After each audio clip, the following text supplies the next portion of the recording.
बंदी छोड़ सतगुरु रामपाल जी परमेश्वर जी की जय हो।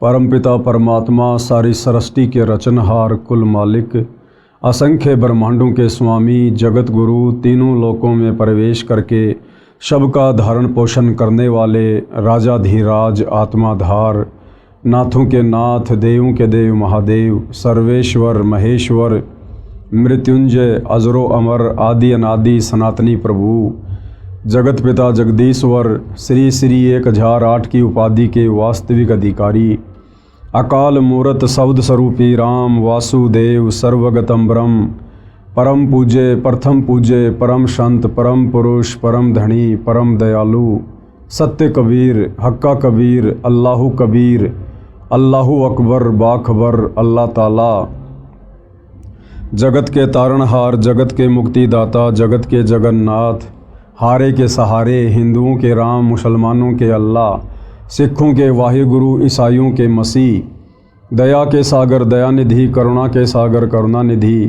स्वयंभू परिभू संकट मोचन कष्टहरण मंगल करण दुख भंजन अविगत कबीर निर्विकार निर्विषम परमात्मा अलय अलेख सतगुरु आदि अनादि सतगुरु असली मर्यादा पुरुषोत्तम असली राम असली कृष्ण असली घनश्याम असली मुरारी राजाओं के राजा महाराजाओं के महाराजा शहंशाहों के शहंशाह सम्राटों के सम्राट भगवानों के भगवान अल्लाहों के अल्लाह प्रभुओं के प्रभु मसीहाओं के मसीह सच्चे वाहिगुरु बाबाओं के बाबा पीरों के पीर सेठों के सेठ जगत सेठ सावड़सा सेठ सर्वगुण संपन्न अनंत कोटि कलाओं के स्वामी अनंत कोटि ब्रह्मांडों के नायक योगियों में महायोगी ध्यानियों में महाध्यानी सिद्धों में परम सिद्ध ज्ञानियों में तत्वज्ञानी ब्रह्मज्ञानी महाज्ञानी परम ज्ञानी सर्वश्रेष्ठ ज्ञानी विज्ञानी युवा कबीर समर्थ कबीर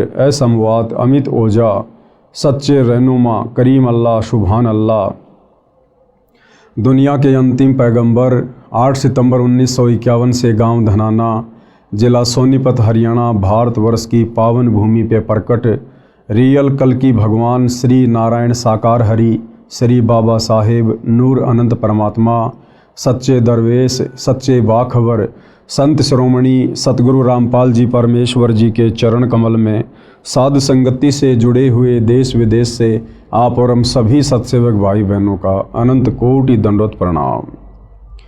भाई और बहनों, बहुत बड़ी दया बहुत बड़ी मेहर पूरे विश्व पर परम पूज्य परमेश्वर सतगुरु रामपाल जी की, जिनके कर कमल से लिखित पवित्र पुस्तक हिंदू साहिबान नहीं समझे गीता वेद पुराण, इस पुस्तक के ऊपर वीडियो बनाने की श्रृंखला जारी है। इसी श्रृंखला में आज हमारा ये दूसरे नंबर का वीडियो है और यह पवित्र पुस्तक हिंदू साहिबान नहीं समझे गीता वेद पुराण विशेषकर हिंदू समाज से जुड़े भाई बहनों के लिए वरदान सिद्ध होगी अध्यात्म को जानने और पहचानने के मार्ग में। कल के वीडियो में हमने बहुत सारी बातें जानी, विशेषकर सनातनी पूजा क्या होती है, सनातनी पूजा किसे कहते हैं और सनातनी पूजा सतयुग में कितने समय तक सही रूप से चली और उसके बाद कैसे धीरे धीरे विलुप्त होती चली गई। आगे चलकर वही सनातन धर्म अनेक पंथों में विभाजित हो गया, जातियों और संप्रदायों में विभाजित हो गया और वर्तमान समय में सनातनी पूजा पूरी तरह से लुप्त हो चुकी है और पुनः सनातनी पूजा का उत्थान करने के लिए सतलोक से चलकर स्वयं कबीर साहेब सतगुरु रामपाल जी के नाम से धरती पर प्रकट होकर उसी सनातनी पूजा को पुनः लागू कर रहे हैं और निसंदेह 2028 के बाद वह सनातनी पूजा आदि सनातनी पूजा पूरे विश्व में एक बार पुनः लागू होगी। इसके साथ साथ पूज्य गुरुदेव ने हमें बताया कि चारों वेदों में और गीता जी में भक्ति मार्ग का मोक्ष मार्ग का कंप्लीट ज्ञान नहीं है। उसके लिए हमने सूक्ष्म वेद को आधार बनाना पड़ेगा। सूक्ष्म वेद यानी कबीर परमात्मा स्वयं पृथ्वी पर चलकर संत रूप में जब ज्ञान देते हैं उस ज्ञान को लिपिबद्ध कर लिया जाता है, जिसको कबीर वाणी के नाम से भी जाना जाता है। तो 650 साल पहले कबीर परमात्मा सतलोक से चलकर बनारस के काशी शहर में प्रकट हुए थे। 120 वर्ष तक उन्होंने हम आत्माओं को ज्ञान दिया, तत्व ज्ञान दिया। आगे चलकर एक अच्छी आत्मा आदरणीय धर्मदास जी के माध्यम से उस ज्ञान को कबीर सागर नामक पुस्तक में लिपिबद्ध कर लिया गया, जिसको 5वां वेद सूक्ष्म वेद कहते हैं। लेकिन आगे चलकर धीरे धीरे काल प्रेरणा से, काल के द्वारा भेजे गए संतों ने उस कबीर सागर के ज्ञान में भी मिलावट करनी शुरू कर दी, जिस कारण से कबीर परमेश्वर को पुनः आज से लगभग 300 वर्ष पहले गांव छुडानी, जिला झज्जर, हरियाणा में आदरणीय गरीबदास जी के रूप में प्रकट होना पड़ा। एक सांसारिक जीवन उन्होंने जिया। हालांकि परमात्मा कभी किसी माँ के गर्भ से जन्म लेकर नहीं आता है, लेकिन समर्थ उसको कहते हैं जो कुछ भी लीला कर सकता है। तो हम जीव आत्माओं की चरम दृष्टि को धोखा देते हुए कबीर परमेश्वर स्वयं गरीबदास जी के रूप में प्रकट हुए। उन्होंने एक मुँह बोली माँ बनाई, एक मुँह बोला पिता बनाया, और इस अध्यात्म को पुनः उन्होंने जीवित किया। और अंत में सतलोक जाने से पूर्व उन्होंने 24,000 वाणियों से युक्त एक नए सूक्ष्म वेद सदग्रंथ साहिब की रचना करवाई, जिस सूक्ष्म वेद को आधार बनाकर आज सतगुरु रामपाल जी हम आत्माओं को वह ज्ञान समझा रहे हैं। तो आज की वीडियो में भाई और बहनों हम शुरुआत करेंगे कि आदरणीय गरीबदास जी कौन थे, और गरीबदास जी ने जो ज्ञान दिया है उस परमेश्वर के विषय में कि वो परमात्मा कौन है, कैसा है, कहाँ रहता है, कैसे मिलता है, तो इसका प्रमाण हमारे वेदों में, गीता जी में कहाँ कहाँ है। आज हम इन सभी बातों को ध्यानपूर्वक सुनेंगे। तो चलिए शुरू करते हैं गुरुदेव भगवान के आशीर्वाद से। संत गरीबदास जी को 10 वर्ष की आयु में परमात्मा सर्वोपरि लोक सनातन परम धाम यानी सतलोक से आकर गांव छुडानी, जिला झज्जर, हरियाणा में मिले थे। उनकी आत्मा को ऊपर ले गए जहां परमात्मा रहता है। जिस प्रकार कबीर जी 650 साल पहले बेई नदी पर सिख धर्म के प्रवर्तक आदरणीय नानक जी को मिले, और नानक जी की आत्मा को शरीर से निकाल कर सतलोक लेकर गए, सचखंड लेकर गए, उन्हें सब कुछ दिखाया, सृष्टि रचना से परिचित करवाया, ब्रह्मा विष्णु महेश के लोक दिखाए, 33 करोड़ देवी देवता दिखाए, पूरी सृष्टि का मैनेजमेंट किस प्रकार से चलता है, उन्हें हर प्रकार की बातों से परिचित करवाकर तीसरे दिन वापस उनके शरीर में बेई नदी के पास छोड़ा। ठीक इसी प्रकार वही कबीर परमात्मा अपना डबल रोल करते हुए आप और हम आत्माओं को अध्यात्म ज्ञान समझाते हुए पहले तो गरीबदास जी के रूप में धरती पर शिशु रूप में प्रकट हो जाते हैं, और जब गरीबदास जी के रूप में कबीर परमात्मा 10 वर्ष के होते हैं, उसके बाद अपने दूसरे रूप में जिंदा बाबा वाले रूप में गरीबदास जी को मिलते हैं, और सांसारिक लोक दिखावे में गरीबदास जी की आत्मा को निकाल कर सतलोक लेकर जाते हैं। और नानक जी की तरह उन्हें भी हर प्रकार की बातों से, सृष्टि रचना से, देवी देवताओं की स्थिति से, सर्व ब्रह्मांडों से धर्मराज के दरबार में ले जाकर सब कुछ दिखाकर कंप्लीट अध्यात्म ज्ञान उन्हें देते हैं, उनका ज्ञान योग खोलते हैं, और वापस गरीबदास जी को उसी शरीर में छोड़ देते हैं। उसके बाद गरीबदास जी ने 24,000 वाणियों युक्त सदग्रंथ साहिब की रचना की। उनकी आत्मा को ऊपर ले गए जहां परमात्मा रहता है। अब वो परमात्मा कहाँ रहता है, कौन है वो परमात्मा, कैसा है वो परमात्मा, इसका जिक्र, इसका वर्णन वेदों में कहाँ कहाँ है। प्रमाण ऋग्वेद मंडल 9 सूक्त 54 मंत्र 3 में कहा है कि परमेश्वर सबसे ऊपर के लोक में विराजमान है। परमेश्वर यानी परम अक्षर ब्रह्म, सत्य पुरुष, कबीर देव सबसे ऊपर के लोक में विराजमान है। अब भाई और बहनों, हिंदू समाज के जो श्रद्धालु धर्मगुरु श्री रामचंद्र जी को भगवान कहते हैं, परमात्मा कहते हैं, श्री कृष्ण जी को भगवान कहते हैं, परमात्मा कहते हैं। अब जिस समय ये वेद लिखे गए थे उस समय तक तो भाई और बहनों श्री राम और श्री कृष्ण जी का जन्म भी नहीं हुआ था। तो ये कहाँ से पूर्ण परमात्मा हो सकते हैं, समर्थ भगवान हो सकते हैं? क्योंकि वेद सतयुग में मनु को मिले थे, मनु ने फिर आगे ऋषियों को दिया, फिर आगे आम समाज में ये ज्ञान उतारा गया। तो वेदों का ज्ञान ब्रह्मा जी के द्वारा अपने वंशजों को सतयुग में दिया गया था, जबकि श्री रामचंद्र जी का जन्म तो त्रेता युग में यानी सतयुग के लाखों वर्ष बाद हुआ था, और श्री कृष्ण जी का जन्म तो अभी ज़्यादा समय नहीं बीता है, लगभग 5,500 वर्ष पहले यानी द्वापर के अंत में श्री कृष्ण जी का जन्म हुआ था। तो वेदों में जिस पूर्ण ब्रह्म परमात्मा का जिक्र है वो परमात्मा कौन है? वो है असल में आदि राम, सबसे पहले वाला राम। वो है वास्तव में परमात्मा, परम अक्षर ब्रह्म। ऋग्वेद मंडल 9 सूक्त 54 मंत्र 3 में कहा है कि परमेश्वर सबसे ऊपर के लोक में विराजमान है। प्रमाण के लिए देखें ये फोटोकॉपी इस मंत्र की, जिसका अनुवाद आर्य समाज के अनुवादकों ने किया है। इसके प्रकाशक तिलकराज आर्य, अध्यक्ष आर्य प्रकाशन 814, कुंडेवालान अजमेरी गेट दिल्ली है, तथा मुद्रक अजय प्रिंटर्स शाहदरा दिल्ली है। और इसमें क्या कुछ लिखा गया है पूर्ण ब्रह्म परमात्मा परम अक्षर ब्रह्म की स्थिति के विषय में हम देखते हैं। प्रमाण ऋग्वेद मंडल नंबर 9 सूक्त 54 मंत्र 3। ये मंत्र आपके सामने है, आप इसको देख सकते हैं, पढ़ सकते हैं। इसका वास्तविक अनुवाद सतगुरु रामपाल जी ने किया है, जो इस प्रकार से है। विवेचन में हम पढ़ते हैं परमेश्वर ने क्या लिखा है, किस प्रकार समझाया है। विवेचन ऋग्वेद मंडल 9 सूक्त 54 मंत्र 3 की फोटोकॉपी में आप देखें, इसका अनुवाद आर्य समाज के विद्वानों ने किया है। यानी समाज को ये भ्रमणा ना हो कि भाई कहीं संत रामपाल जी ने अपनी तरफ से तो वेदों के इन मंत्रों का अनुवाद नहीं कर दिया गया है। इसलिए आप भाई बहनों की संतुष्टि के लिए, आपके विश्वास के लिए आर्य समाज के जिन विद्वानों को आप जी संस्कृत के प्रकांड ज्ञाता मानते हैं, वेदों के मर्मज्ञ मानते हैं, उन्हीं के द्वारा अनुवादित वेदों की फोटोकॉपी आपको दिखाई गई है, ताकि आपको कोई शंका ना रहे है कि परमेश्वर के विषय में उन विद्वानों ने क्या कुछ लिखा है।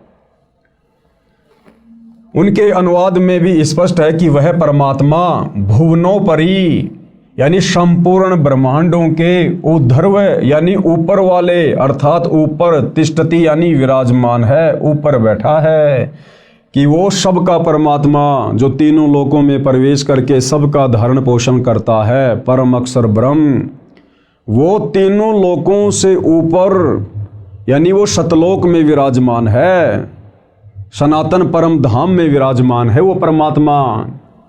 इसका यथार्थ अनुवाद इस प्रकार है। अयम यानी यह, सोम यानी देव, चंद्रमा जैसा शीतल अमर परमेश्वर सूर्य है, सूर्य के नए यानी समान, विश्वानी यानी सर्व को यानी सभी को, पुनान यानी पवित्र करता हुआ, भुवनोपरि अर्थात सर्व ब्रह्मांडों के ऊर्ध्व अर्थात ऊपर, तिष्ठति यानी बैठा है। अब भावार्थ में हम इसको अच्छे से समझेंगे। भावार्थ में पूज्य गुरुदेव भगवान ने हमें किस प्रकार से समझाया है। भावार्थ, जैसे सूर्य ऊपर है, क्या कह रहे हैं गुरुदेव भगवान, जैसे सूर्य ऊपर है और अपना प्रकाश तथा उष्णता से सर्व को लाभ दे रहा है। हम सबको पता है कि सूर्य पृथ्वी से करोड़ों किलोमीटर दूर स्थित है, लेकिन सूर्य वहां होते हुए भी पूरी पृथ्वी पर समान रूप से प्रकाश और अपनी उष्णता दे रहा है। इसी प्रकार वो परम अक्षर ब्रह्म, सत्य पुरुष कबीर परमात्मा सबसे ऊपर के लोक में, सनातन परम धाम में, सतलोक में, सचखंड में बैठकर भी अपनी शक्ति से वो परमेश्वर सबका पालन पोषण करता है, सबके कार्य उनके कर्मानुसार सिद्ध करता है।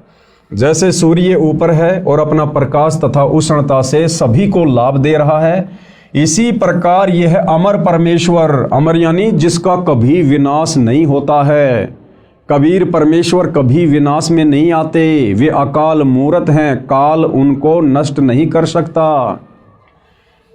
इसी प्रकार यह अमर परमेश्वर जिसका ऊपर के मंत्र में वर्णन किया है, सभी ब्रह्मांडों के ऊपर बैठा है। कबीर परमेश्वर जी ने संत गरीबदास जी को उसी परमेश्वर ने ऊपर ले जाकर पुनः पृथ्वी पर छोड़ा था।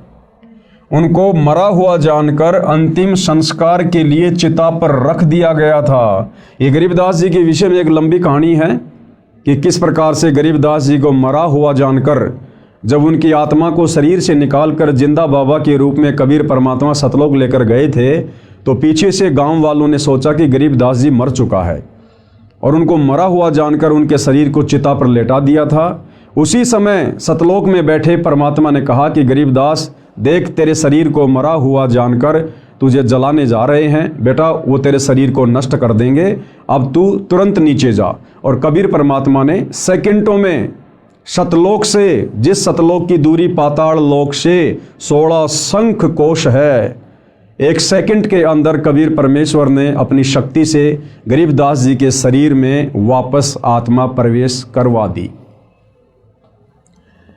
उनको मृतक जानकर अंतिम संस्कार के लिए चिता पर रख दिया था। अचानक जीवित हो गया।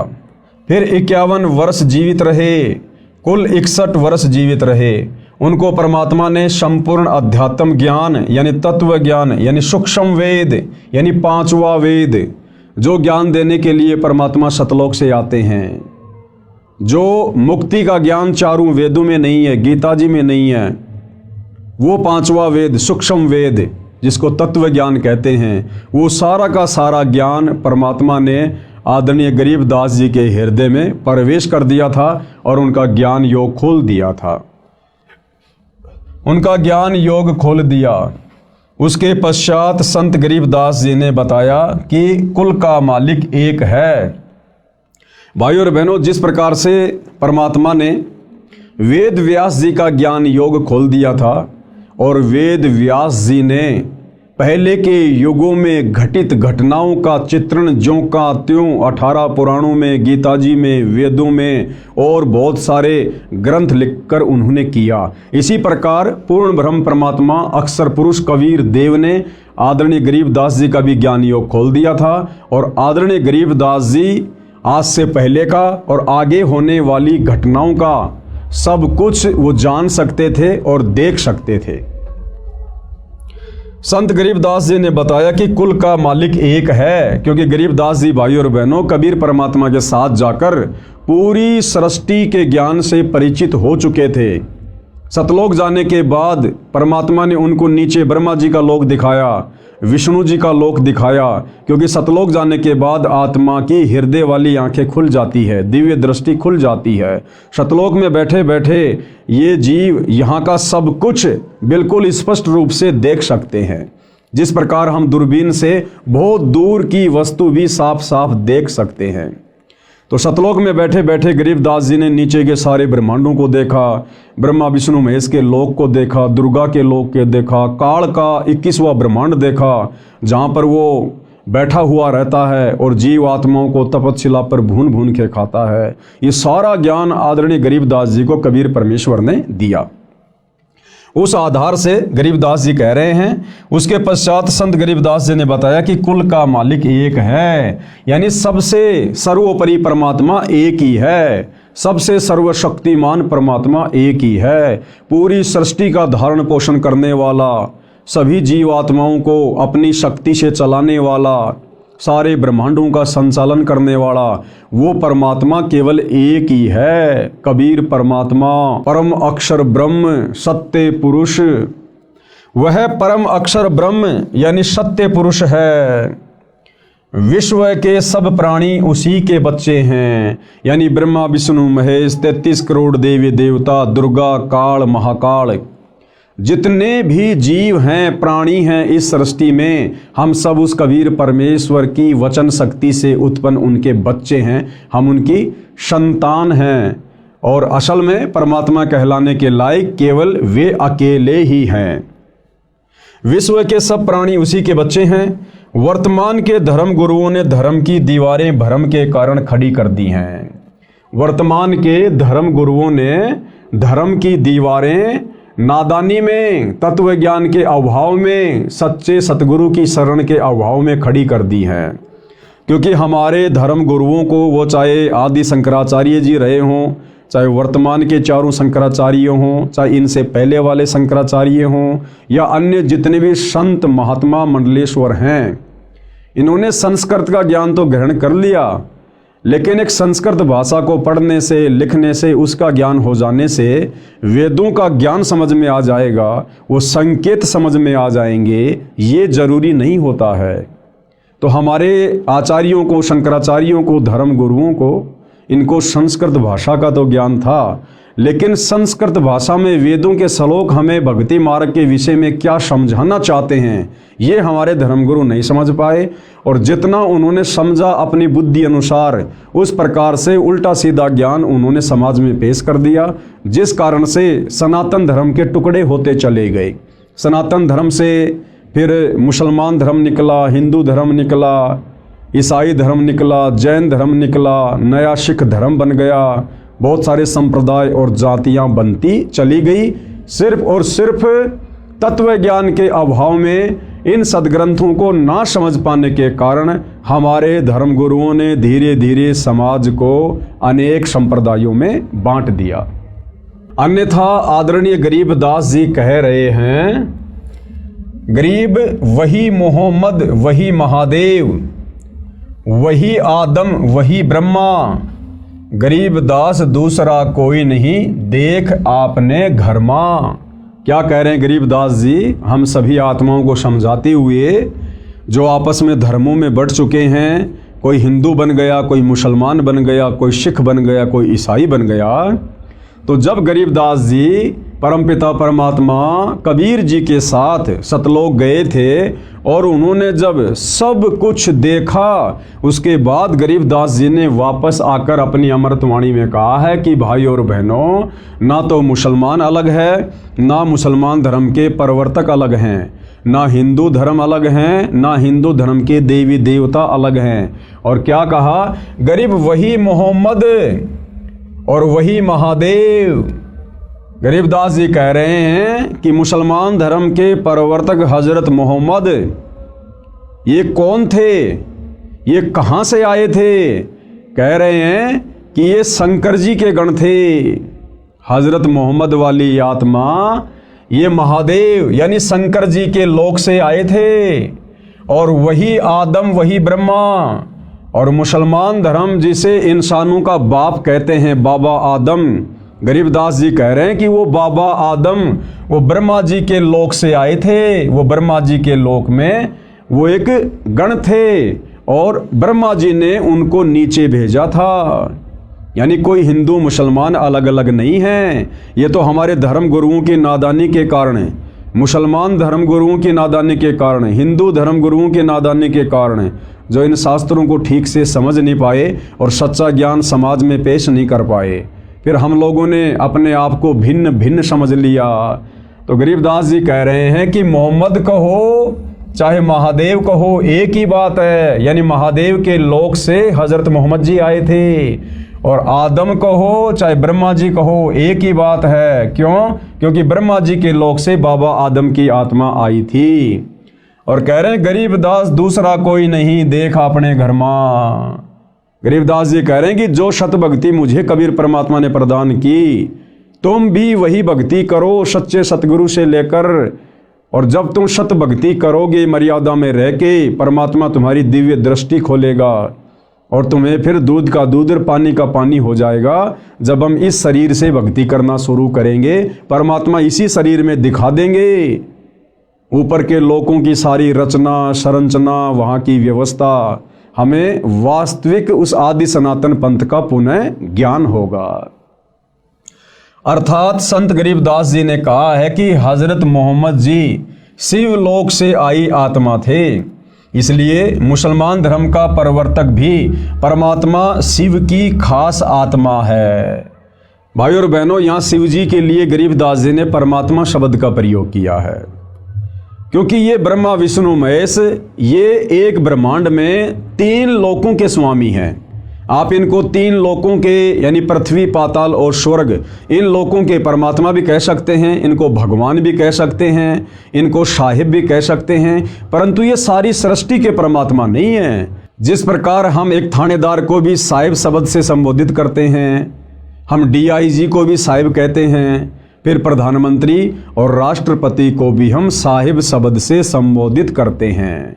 लेकिन उनकी शक्ति में कितना अंतर हैं सभी साहिब अपने अपने क्षेत्र के, लेकिन उनकी शक्तियों में दिन और रात का अंतर है।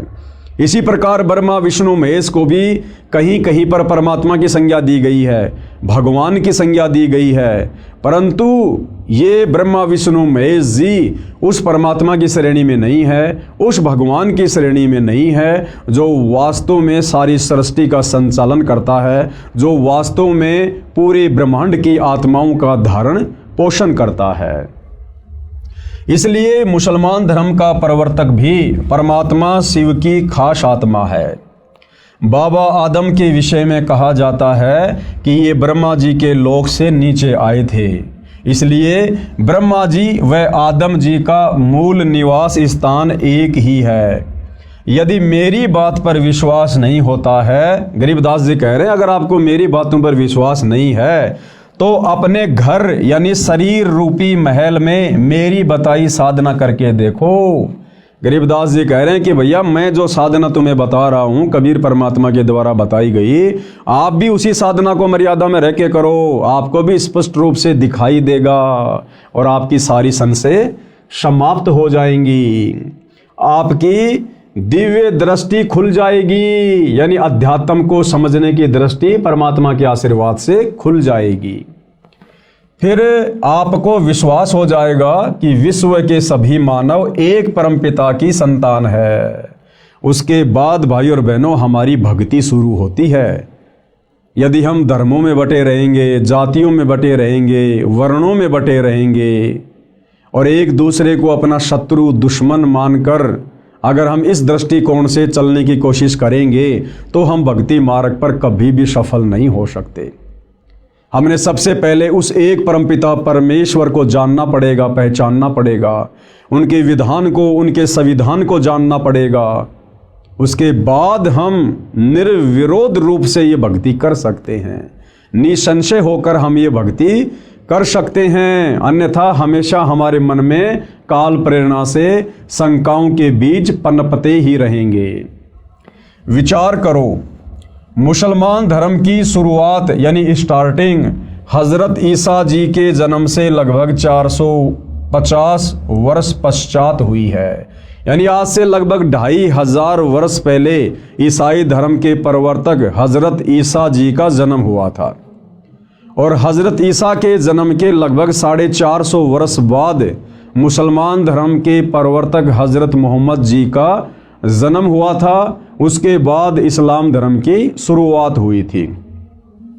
आदि शंकराचार्य जी का जन्म ईसा जी से 508 वर्ष पहले हुआ था और जो आदि शंकराचार्य थे उनका जन्म ईसाई धर्म के प्रवर्तक हजरत ईसा जी से लगभग 508 वर्ष पहले हुआ था और आदि शंकराचार्य जी ने ही हिंदू धर्म की नींव डाली थी। आदि शंकराचार्य जी का जन्म ईसा जी से 508 वर्ष पहले हुआ, जिसने सनातन धर्म यानी पंथ को हिंदू नाम भी दिया। आदि शंकराचार्य ने देवी देवताओं की पूजा का विधान बताकर, जो देवी देवताओं की पूजा शास्त्रों के विरुद्ध है, उन्होंने उसी सनातन धर्म को हिंदू धर्म का नाम दिया। सनातन धर्म यानी हिंदू नाम भी दिया। मूर्ति पूजा, देवी देवताओं की पूजा पर आधारित कर दिया।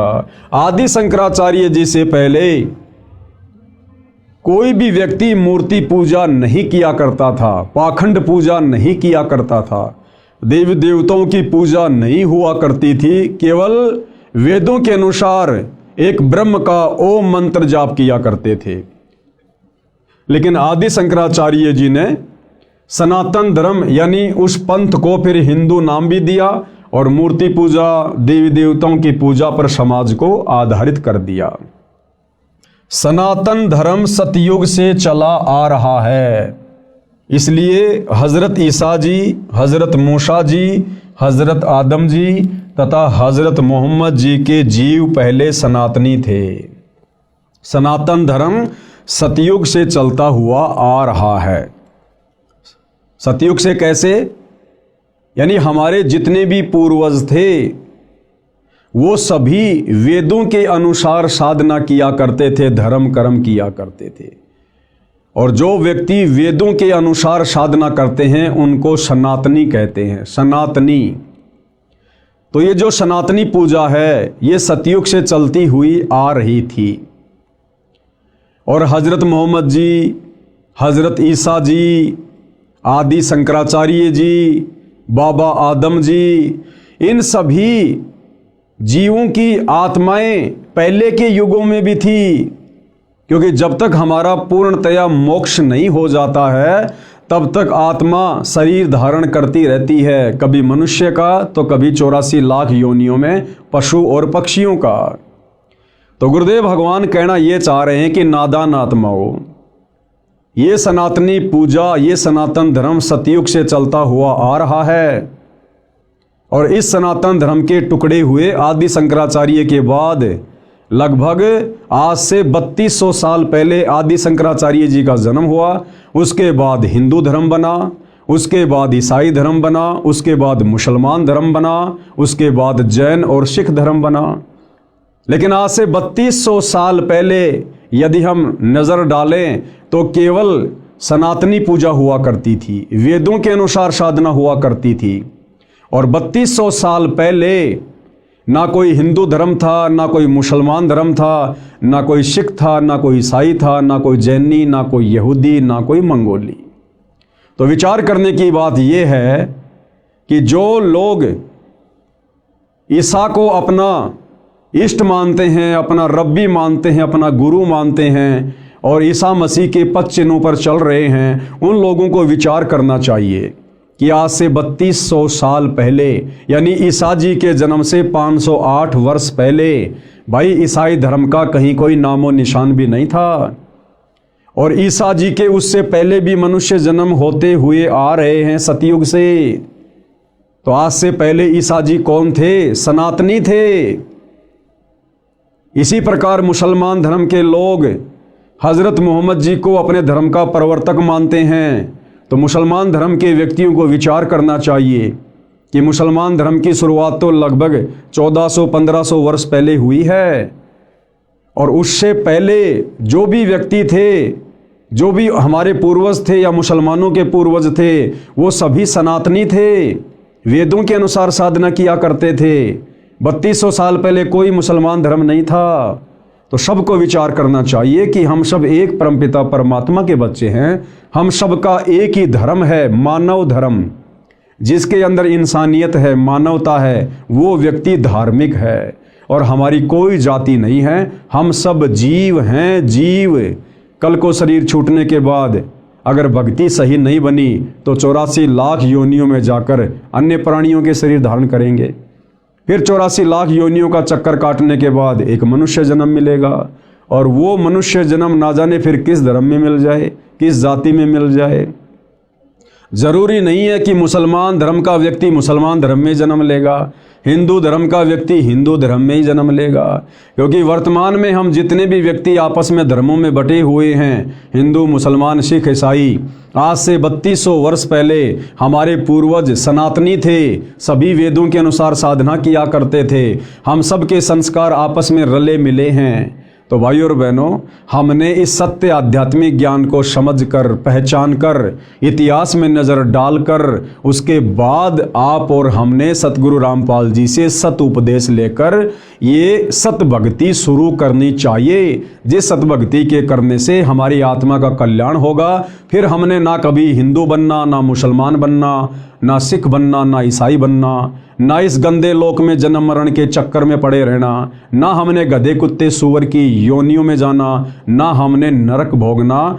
हम उस परम अक्षर ब्रह्म सत्य पुरुष कबीर देव के साथ में, जिस कबीर देव ने आदरणीय गरीबदास जी को ले जाकर अपना सनातन परम धाम सतलोक दिखाया, जिस परम अक्षर ब्रह्म कबीर देव ने बेई नदी से आदरणीय नानक जी की आत्मा को शरीर से निकालकर सचखंड ले जाकर सर्व ज्ञान कराया, सारे लोक दिखाए, वहाँ के सुख दिखाए, वहाँ के ठाट बाट दिखाए, सतलोक में रहने वाली आत्माओं से मिलाया, उनके कितने सुंदर शरीर हैं, कैसा उनका परिवार है, कितने वहाँ पर ठाट बाट है। उसके बाद नानक जी ने नीचे आकर बखूबी उसका वर्णन किया और गरीबदास जी ने भी किया। तो इस प्रकार से भाई और बहनों, वर्तमान में हमने पुनः सनातन की ओर चलना होगा, हमने उसी सनातनी पूजा को अपनाना होगा और तभी आप और हमारा मोक्ष संभव है। अन्यथा खाली जुबान से सनातन की बात करने वाले वर्तमान के साधु संत महात्मा, इनको भाई और बहनों सनातन के सह का भी ज्ञान नहीं है। तो क्या कह रहे हैं गुरुदेव भगवान? इसलिए विश्व के सब प्राणी एक परमात्मा के बच्चे हैं, कबीर परमात्मा के बच्चे हैं, उस परम अक्षर ब्रह्म के बच्चे हैं, सत्य पुरुष के बच्चे हैं। हम जितनी भी आत्माएं हैं, ब्रह्मा विष्णु महेश से लेकर गधे कुत्ते सूअर हम इंसान, हम सब उसी एक परमपिता परमेश्वर के बच्चे हैं। आगे पूज्य गुरुदेव भगवान क्या कह रहे हैं अपने विषय में जानकारी देते हुए? मेरा यानी रामपाल दास का विचार यह है कि जीव हमारी जाति है, मानव धर्म हमारा, हिंदू मुस्लिम सिख ईसाई धर्म नहीं कोई न्यारा। गुरुदेव भगवान क्या कह रहे हैं कि जीव हमारी जाति हैं, कि भाई हम सब जीव हैं। आज भले कोई प्रधानमंत्री बना है, कोई राष्ट्रपति बन के बैठा है, या ऊपर के लोकों में देवी देवता बन के बैठे हैं, ब्रह्मा विष्णु महेश की पोस्ट पर बैठे हैं, हम सब जीव हैं। जब कल को ब्रह्मा विष्णु महेश का समय पूरा होगा, जब उनकी वो गद्दी छीन ली जाएगी काल के द्वारा, फिर उनको नीचे के लोकों में पटका जाएगा, वो भी आप और हमारी तरह साधारण से मनुष्य का जीवन जिएंगे। और यदि उस मनुष्य जीवन में उनको सच्चा सतगुरु नहीं मिला, तो फिर से उन्हीं ब्रह्मा विष्णु महेश जी की आत्माओं को 84 लाख योनियों में गधे कुत्ते के शरीरों में कष्ट भोगना पड़ेगा। तो कहने का मतलब है हम सब जीव हैं, जीव। परमात्मा केवल एक ही है सृष्टि में, कबीर देव परम अक्षर ब्रह्म। तो परम पूज्य गुरुदेव सतगुरु रामपाल जी का यह नारा है कि जीव हमारी जाति है, यानी हमने इस प्रकार से अपने अभिमान अहंकार को त्याग देना चाहिए कि भाई हमारी कोई औकात नहीं है। आज यहाँ भले कोई 5 साल के लिए 10 साल के लिए प्रधानमंत्री बन के बैठा है, उसकी तूती बोल रही है, उसकी महिमा बोल रही है, उसके हाथों में सारी पावर है, शक्ति है, लेकिन कब तक? जिस दिन उसको प्रधानमंत्री के पद से हटा दिया जाएगा, वो शक्ति उसके हाथों में नहीं रहेगी। और जिस दिन उसका शरीर छूट जाएगा, उसकी मृत्यु हो जाएगी, फिर यम के दूत उसकी गर्दन पकड़ कर लेके जाएंगे, यदि उस प्रधानमंत्री ने सच्चा सतगुरु बनाकर सत भक्ति नहीं की तो। और फिर वो जीव संज्ञा में आ जाएगा, फिर उसको नरक भी भोगना पड़ेगा, उसको 84 लाख योनियों में पशु पक्षियों के जन्म भी भोगने पड़ेंगे। इसलिए गुरुदेव कहते हैं कि अजीव ने कभी भी अभिमान नहीं करना चाहिए। जीव हमारी जाति है और मानव धर्म हमारा, और जिसके अंदर नेक नीति है, मानवता है, इंसानियत है, दया धर्म है, कहते हैं यही सबसे बड़ा धर्म है।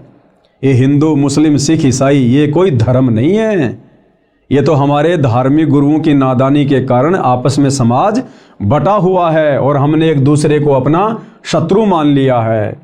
हिंदू मुस्लिम सिख ईसाई धर्म नहीं कोई न्यारा।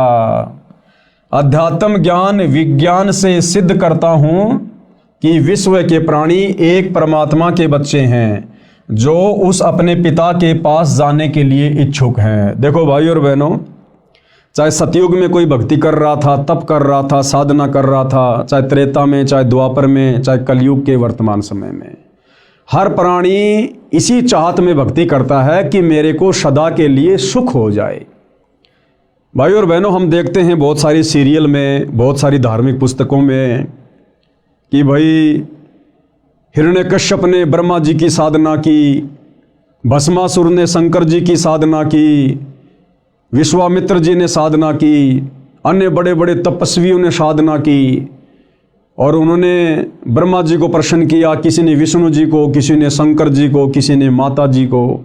और जब वो देव उनके सामने उपस्थित होते थे, प्रकट होते थे उनकी साधना के प्रतिफल में विवश होकर उनको वरदान देने के लिए, तो भाई और बहनों आप ध्यान दीजिएगा, जब वो कहते थे कि मांगो वत्स तुम्हें क्या चाहिए, तुम्हारी साधना से मैं अति प्रसन्न हूँ, तो सबसे पहले वो यही मांगा करते थे कि हे भगवान मुझे वरदान दीजिए कि मैं अमर हो जाऊं, मैं किसी के भी मरने में ना आऊं, मुझे मारने में कोई भी सक्षम ना हो, मुझे फला फला राज्य अखंड प्राप्त हो जाए।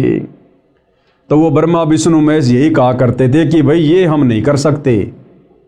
इस सृष्टि में ना कोई अमर है, ना कोई अमर था, ना कोई अमर रहेगा। कौन सी सृष्टि में? काल के 21 ब्रह्मांड वाली सृष्टि में। फिर वो दूसरा वरदान मांगा करते थे कि ठीक है, मैं दिन में मरूं ना रात में मरूं, सुबह मरूं ना शाम में मरूं।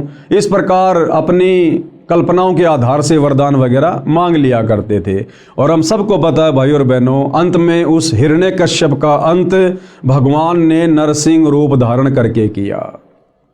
तो इसी प्रकार से भाई और बहनों, जो भी साधु संत महात्मा या आम प्राणी भक्ति साधना करते हैं, उस साधना के प्रतिफल में उनकी यही इच्छा होती है कि मुझे सदा सदा का सुख हो जाए, मेरी कभी मृत्यु ना हो। लेकिन भाई इस 21 ब्रह्मांड में, इन 3 लोकों में, इस काल के लोक में हम चाहे कितनी साधना कर लें, यहाँ की उत्तम साधना है काल की, ब्रह्म की, जो गीता अध्याय 8 श्लोक नंबर 13 में वर्णन है कि ओम इति एक अक्षर ब्रह्म व्यवहारण माम अनुशमरण ये प्रयाति तजन देहम सयाति परमाम गतम। गीता का ज्ञान देने वाला भगवान ये ब्रह्म कह रहा है कि भाई मैं तो ब्रह्म लोक में रहता हूँ, और मेरी साधना करने वाला ओम नाम के साथ में वो ब्रह्म लोक में आ जाता है। और गीता अध्याय 8 श्लोक नंबर 16 में फिर कह रहा है कि ब्रह्म लोक पर्यंत सर्व प्राणी पुनरावर्ती में हैं। यानी मेरे ब्रह्म लोक में आकर भी ये जीवात्मा अमर नहीं है, सदा का सुख नहीं भोग सकती, वहाँ से भी इसको नीचे जाना पड़ेगा। जब इसकी भक्ति कमाई समाप्त हो जाएगी, फिर ये लक 84 में जाएगा, गधा कुत्ता सुअर बनेगा, जन्मेगा, मरेगा। तो भाई और बहनों, वो परम शांति कहाँ मिलेगी? वो शाश्वत स्थान कहाँ है जहाँ जाने के बाद फिर कभी हमारी मृत्यु नहीं होती है, कभी हमसे वो सुख छीने नहीं जाते हैं? वो है सतलोक, सचखंड। तो क्या कह रहे हैं गुरुदेव भगवान कि विश्व के प्राणी एक परमात्मा के बच्चे हैं, यानी कबीर परमात्मा के, परम अक्षर ब्रह्म के, जो उस अपने पिता के पास जाने के इच्छुक हैं, उसी के पास जाने के लिए भिन्न भिन्न भक्ति के उपाय कर रहे हैं।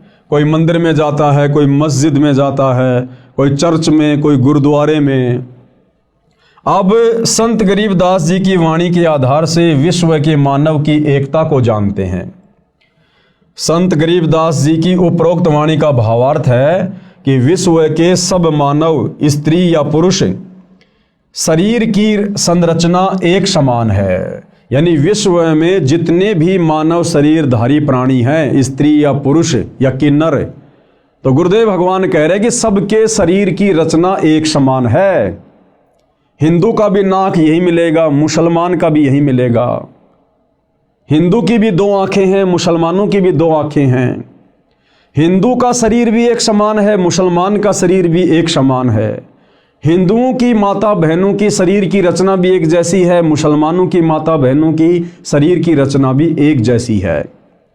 और हिंदुओं के शरीर में भी देवी देवताओं का वास है, कमल चक्र बने हुए हैं। मुसलमानों के शरीर में भी देवी देवताओं का वास है, कमल चक्र बने हुए हैं। सबके शरीर की रचना एक समान है। फिर भला हम अलग अलग कैसे हुए? हम सबको उत्पन्न करने वाला, बनाने वाला एक ही परमात्मा है। हम एक ही परमेश्वर की संतान हैं। भले वर्तमान में अज्ञानता के कारण हम उसे भिन्न भिन्न नामों से जानते हैं। जैसे कोई कहे मारो राम बड़ो है, कोई कहे खुदाई रे, कोई कहे ईसा मसीह बड़ो है, ये बाटा रहे लगाई रे। मुसलमान कहते हैं हमारा अल्लाह बड़ा है, हिंदू कहते हैं हमारा राम बड़ा है, ईसाई कहते हैं हमारा ईसा मसीह बड़ा है। कहते हैं हम तो नादान बच्चों की तरह अपने एक परमपिता परमेश्वर को आपस में बांटे हुए हैं, असल में वो एक ही है।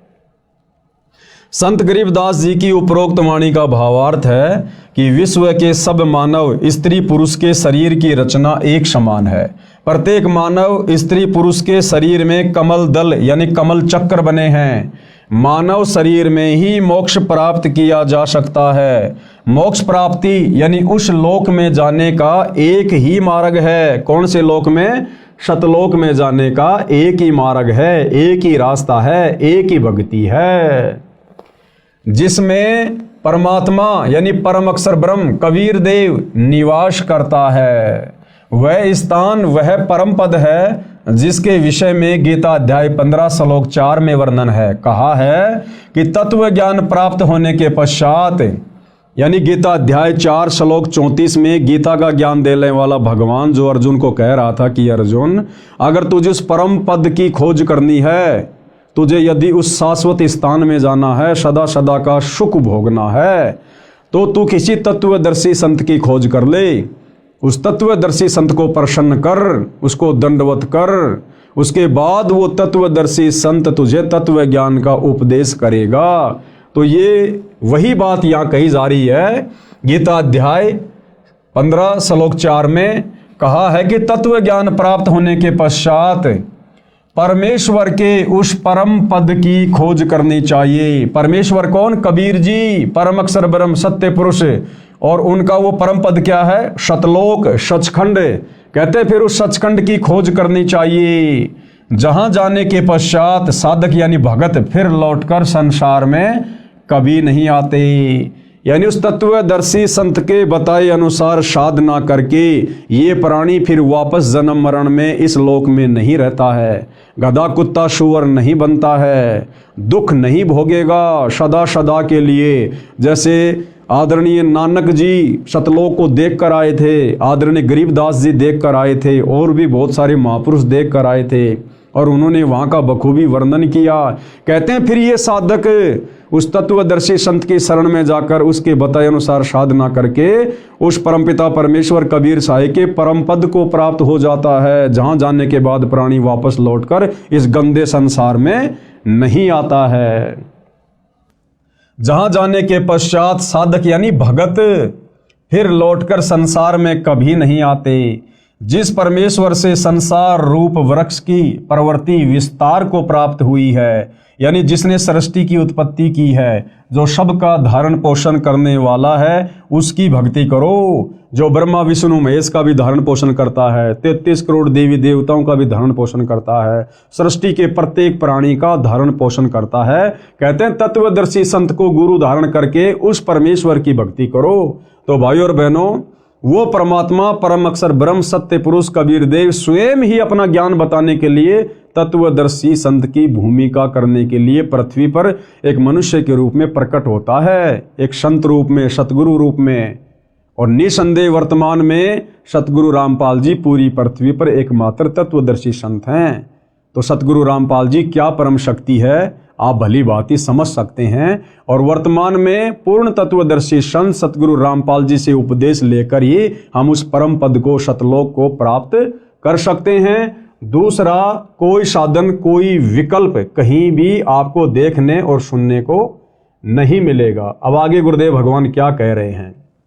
प्रमाण के लिए पेश है फोटोकॉपी गीता अध्याय 15 श्लोक 4 की, जिसके अनुवादक श्री जय दयाल गोविंदका जी हैं। प्रकाशक व मुद्रक गीता प्रेस गोरखपुर है। अब हम भाई बहनों को कैसे विश्वास हो कि उस परम पद के विषय में गीता जी में कहाँ लिखा हुआ है, क्योंकि आज से पहले तो हमारे किसी भी धर्म गुरु ने इस प्रकार से गीता जी को खोल खोल के, वेदों को खोल खोल के उनके श्लोक नहीं दिखाए, नहीं पढ़ाए। और आज से पहले हमारे पूर्वज अनपढ़ थे, उनको अक्षर ज्ञान नहीं था, उनको पढ़ने लिखने का भी अधिकार नहीं था। और जितने भी हमारे सदग्रंथ थे ये सारे के सारे संस्कृत भाषा में थे, जिस कारण से हमारे पूर्वज इनको समझ भी नहीं सकते थे। तो जैसा हमारे धर्म गुरुओं ने हमारे को धर्म के विषय में बताया, गीता जी के विषय में बताया, वेदों के अंदर क्या ज्ञान है हमें जैसा भी बता दिया गया, हमारे पूर्वजों ने सहर स्वीकार कर लिया। लेकिन भाइयों और बहनों, आज सतगुरु रामपाल जी उंगली रख रख कर हमें इन समस्त धार्मिक ग्रंथों की गूढ़ सच्चाई से परिचित करवा रहे हैं। तो वर्तमान में धोखे की किसी प्रकार की कोई शंका नहीं होनी चाहिए।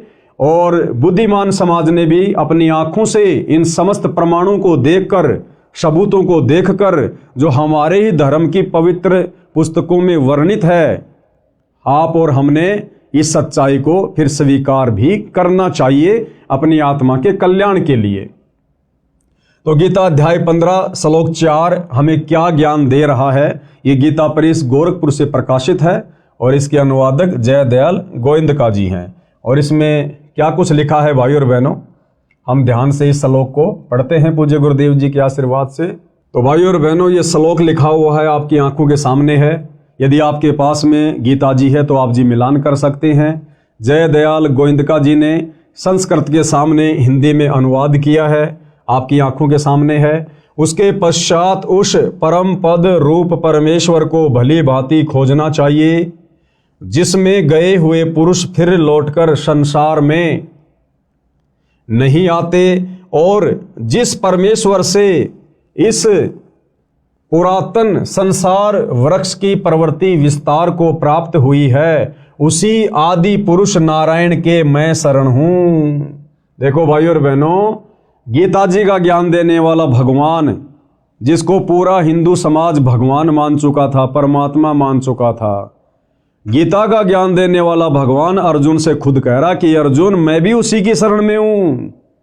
यानी हम भाई बहन तो अनजाने में गीता का ज्ञान देने वाले भगवान की शरण को उत्तम शरण मान कर बैठे हुए थे, लेकिन गीता जी का ज्ञान देने वाला भगवान तो कह रहा कि अर्जुन, जिस परमपिता परमेश्वर ने इस संसार रूपी वृक्ष की प्रवृत्ति को पैदा किया है, बनाया है सृष्टि को, कहते मैं भी उसी आदि नारायण की शरण में हूं। आदि नारायण यानी सबसे पहले वाला परमात्मा, जिसने सृष्टि बनाई, जिससे पहले कुछ भी नहीं था।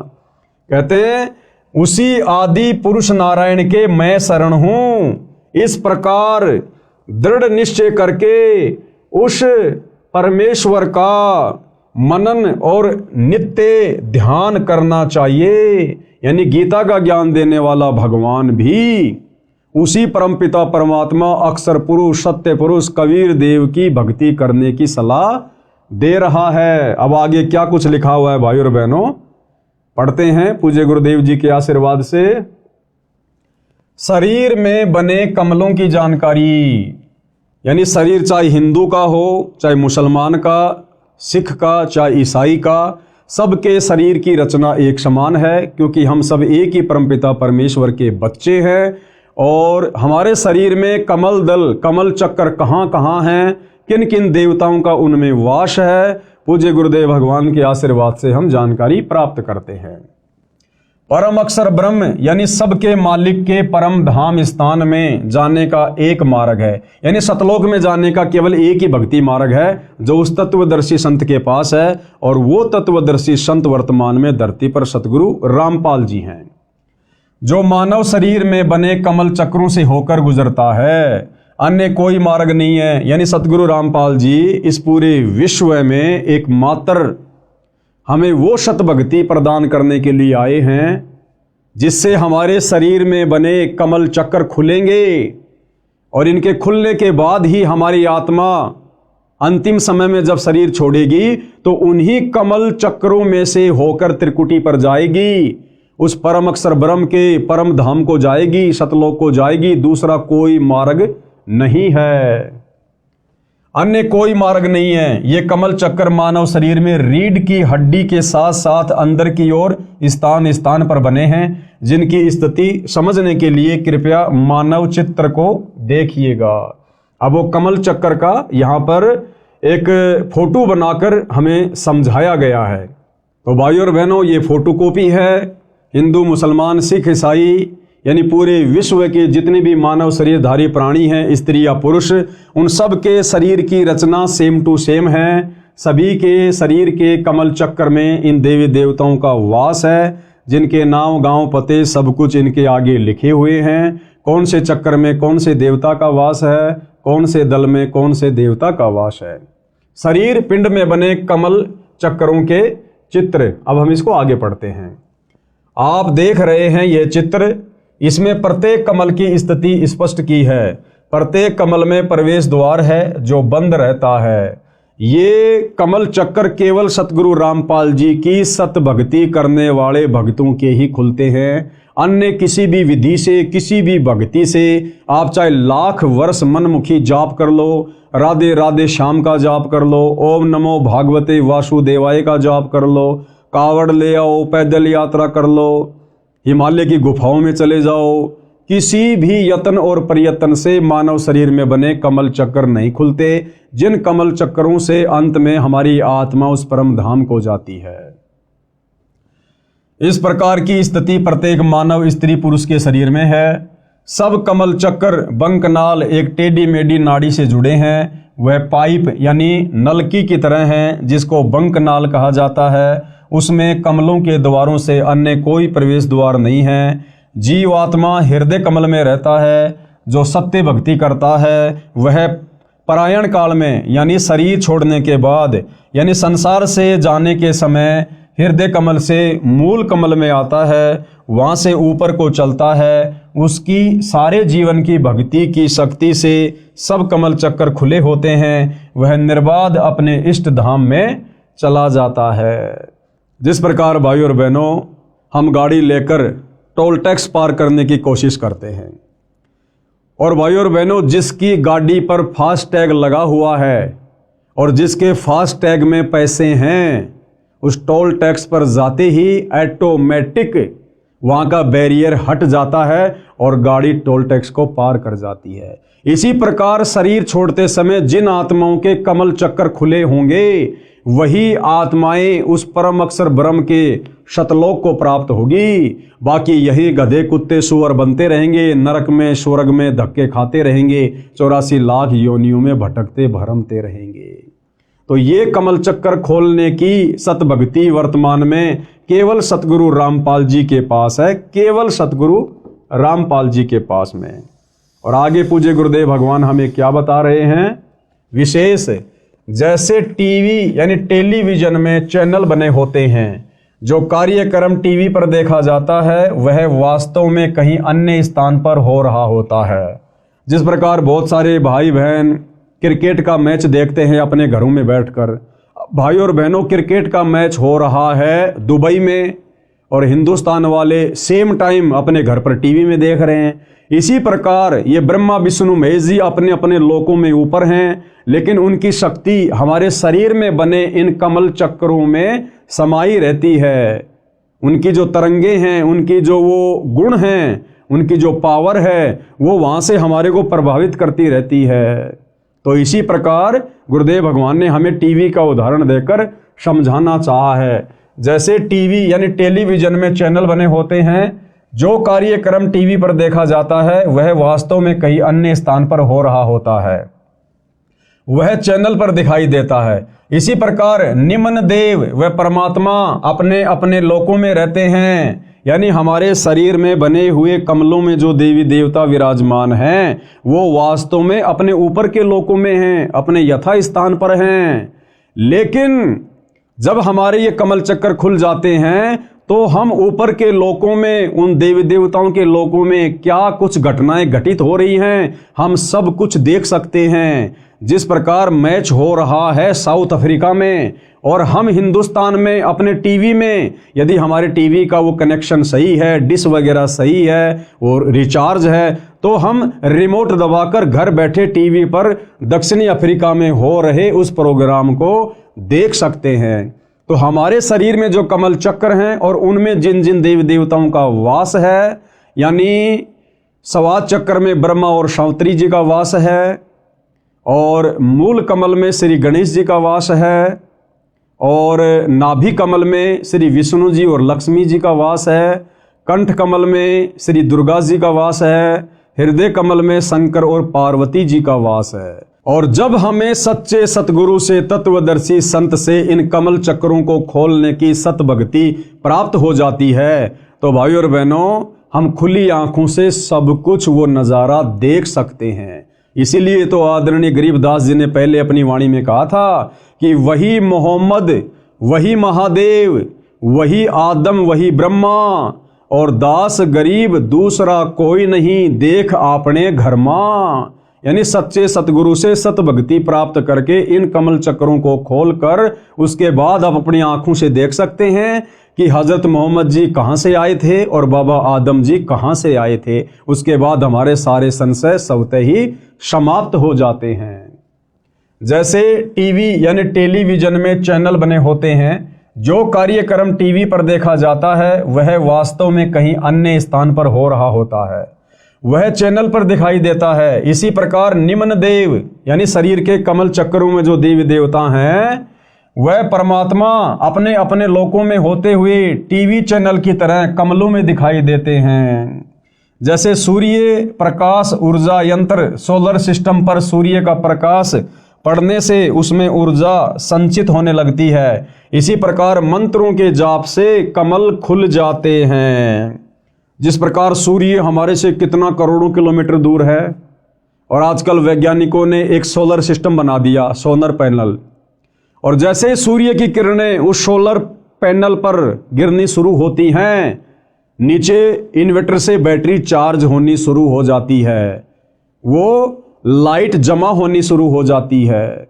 इसी प्रकार जब हम सच्चे सतगुरु से सत भक्ति प्राप्त करेंगे तो भाइयों और बहनों, ऊपर के लोकों में बैठे हुए देवी देवता और उनके नज़ारे हमारे शरीर के कमल चक्कर में बने हुए, जब वो कमल चक्कर खुल जाते हैं हम बखूबी देख सकते हैं, सारी सच्चाई से परिचित हो सकते हैं।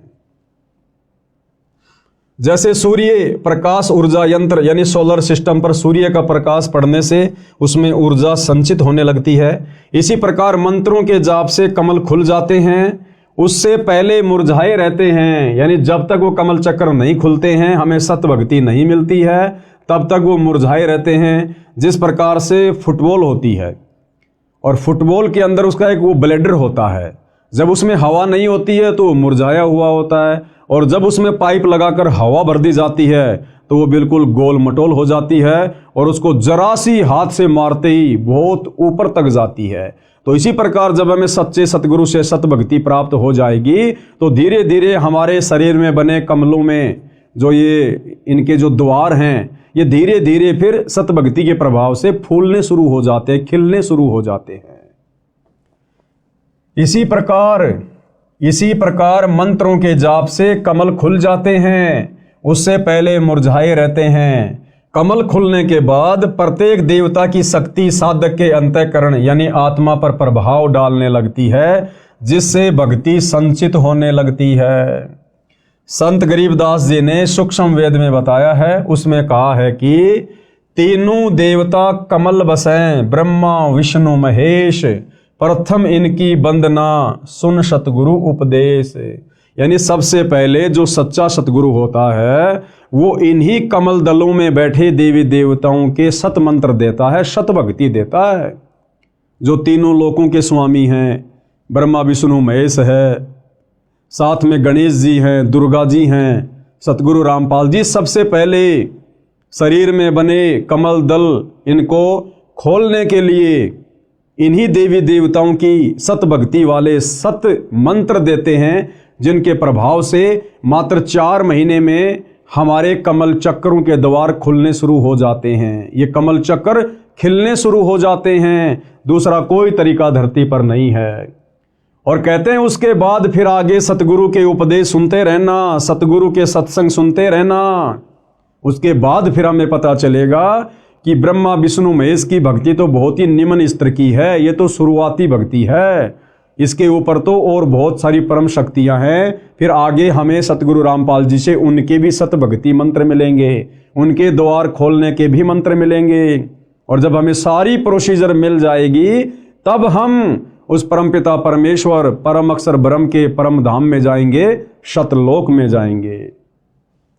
तीनों देवता कमल बसै ब्रह्मा विष्णु महेश, यानी मुसलमान सिख ईसाई जैनी बौद्ध सबके शरीर में इन देवी देवताओं का वास है। और प्रथम इनकी वंदना यानी सतगुरु जो मंत्र देगा उस आधार से हमने इनकी वंदना करनी है, इनकी पूजा नहीं करनी। पूजा तो केवल एक परमपिता परमात्मा की करनी है, लेकिन सतगुरु हमें जो प्रोसीजर देगा यहाँ से पार होने की, उसमें शुरुआती प्रोसीजर है ब्रह्मा विष्णु महेश की साधना करना, इनकी भक्ति करना, और पूजा हमने साथ साथ में परम अक्षर ब्रह्म की ही करनी पड़ेगी। प्रथम इनकी वंदना फिर सुन सतगुरु उपदेश, फिर आगे का ज्ञान सतगुरुदेव जी बताते हैं। अर्थात श्री ब्रह्मा जी, श्री विष्णु जी तथा श्री शिव जी तीनों देवता हमारे शरीर में बने कमल दलों यानी कमल चक्रों में बसे निवास करते हैं। इसलिए सर्वप्रथम साधना स्तुति इनकी करनी होती है। इनसे ऊपर की साधना तत्वदर्शी संत यानी सतगुरु से सुनो, फिर सुन सतगुरु उपदेश। आगे क्या कह रहे हैं पूज्य गुरुदेव भगवान? अब सुनो सतगुरु के द्वारा बताई नीचे व ऊपर की साधना का ज्ञान। सबसे पहले हमारे मनुष्य शरीर में, चाहे स्त्री का हो या पुरुष का हो, उसमें कौन से कमल चक्र कहाँ हैं, उन कमल चक्रों में किन किन देवताओं का या देवियों का वास है, अब ये विस्तार से समझाया जा रहा है, बताया जा रहा है। नंबर 1, मूल कमल। इसको मूल कमल कहो चाहे मूल चक्र कहो। मूल कमल में देवता श्री गणेश जी का निवास है। चाहे हिंदू का शरीर हो चाहे मुसलमान का, विश्व में जितने भी मानव शरीरधारी स्त्री पुरुष हैं, उन सब के शरीर की रचना एक समान है। तो मूल कमल में देवता श्री गणेश जी का निवास है।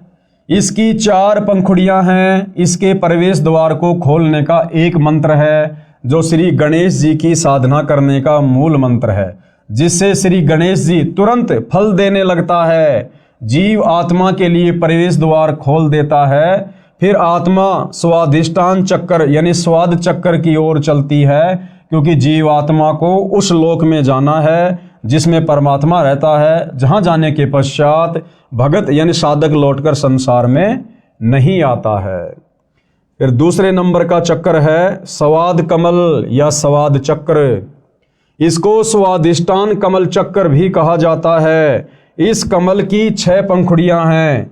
श्री ब्रह्मा जी तथा उनकी पत्नी सावित्री जी का निवास है। स्वाद चक्र में किन किन देवी देवताओं का वास है? श्री ब्रह्मा जी का और उनकी पत्नी श्री सावित्री जी का। इसके द्वार को खोलने का मंत्र है, जिसकी साधना यानी जाप करने से यह द्वार ब्रह्मा जी खोल देते हैं। जीवात्मा फिर ऊपर को नाभि कमल की ओर चलती है। अब भाइयों और बहनों, जब तक हमें इन देवी देवताओं के सच्चे भक्ति मंत्र नहीं मिलेंगे, तब तक ये अपना द्वार जीव आत्मा को आगे जाने के लिए खोलकर नहीं देते हैं। जिस प्रकार भाइयों और बहनों, हम भैंसे को कितना ही भैंसा भैंसा कहें, वो हमारी तरफ पलटकर देखता भी नहीं है, लेकिन उस भैंसे का एक मूल मंत्र है। उसको धीरे से कह दो उर्र ही, तुरंत पलट के देखेगा कहां से आवाज आई। जिस प्रकार एक कुत्ता होता है, हम उसको कितना ही कहें कुत्ता कुत्ता, एक कुत्ता ले रोटी, एक कुत्ता, वो कुत्ता बिल्कुल नहीं देखता, लेकिन उसका एक बीज मंत्र है। धीरे से उसको कह दो त्योल त्योल या तुरंत देखेगा वो कुत्ता, क्योंकि उस वाणी से वो प्रभावित होता है, आकर्षित होता है कि मुझे कौन पुकार रहा है। इसी प्रकार भाइयों और बहनों, वर्तमान में पूरा का पूरा हिंदू समाज, मुसलमान समाज, सिख और ईसाई समाज, इनके धर्मगुरुओं ने जैसे भी शास्त्र विरुद्ध साधना इन भाई बहनों को दी हुई है, इस साधना से हमारे शरीर में बने कमल चक्रों में इन देवी देवताओं के द्वार नहीं खुल सकते। खाली राधे राधे बोलने से, हरे रामा हरे कृष्णा करने से, जय गणेश देवा करने से, ओम जय जगदीश हरे करने से, ये तो इनके नाम है। जैसे भैंसे को भैंसा भैंसा को नहीं देखेगा, कुत्ते को कुत्ता कुत्ता को नहीं देखेगा, इसी प्रकार आप इन देवी देवताओं के कितने भी नाम जपो, ये आपकी तरफ ध्यान भी नहीं देंगे। परंतु इन देवी देवताओं को पुकारने के, इनको आकर्षित करने के कुछ मूल मंत्र हैं, बीज मंत्र हैं, जो केवल वर्तमान में धरती पर सतगुरु रामपाल जी के पास हैं। और जब हम उन मंत्रों का जाप करेंगे तो ये हमारे लिए वो द्वार भी खोल देंगे, और ये हमारी हर आवश्यकता को परमपिता परमेश्वर जी के आशीर्वाद से पूरा करेंगे, पूरा। तीसरा है नाभि कमल, नाभि चक्र। इसकी 8 पंखुड़ियां हैं। इसमें श्री विष्णु जी तथा इनकी पत्नी श्री लक्ष्मी जी का निवास है। इसका द्वार भी बंद रहता है। इसे खोलने का भी एक मंत्र है, जिसका जाप करना होता है, जो इन देव देवी को शीघ्र प्रभावित यानी प्रसन्न कर देता है। ये भी जीवात्मा के लिए द्वार खोल देते हैं। फिर जीवात्मा हृदय कमल की ओर ऊपर को चलती है। चौथे नंबर पर है हृदय कमल, हृदय चक्र। इसकी 12 पंखुड़ियां हैं। इसमें श्री शिव जी तथा इनकी पत्नी श्री पार्वती जी का निवास है।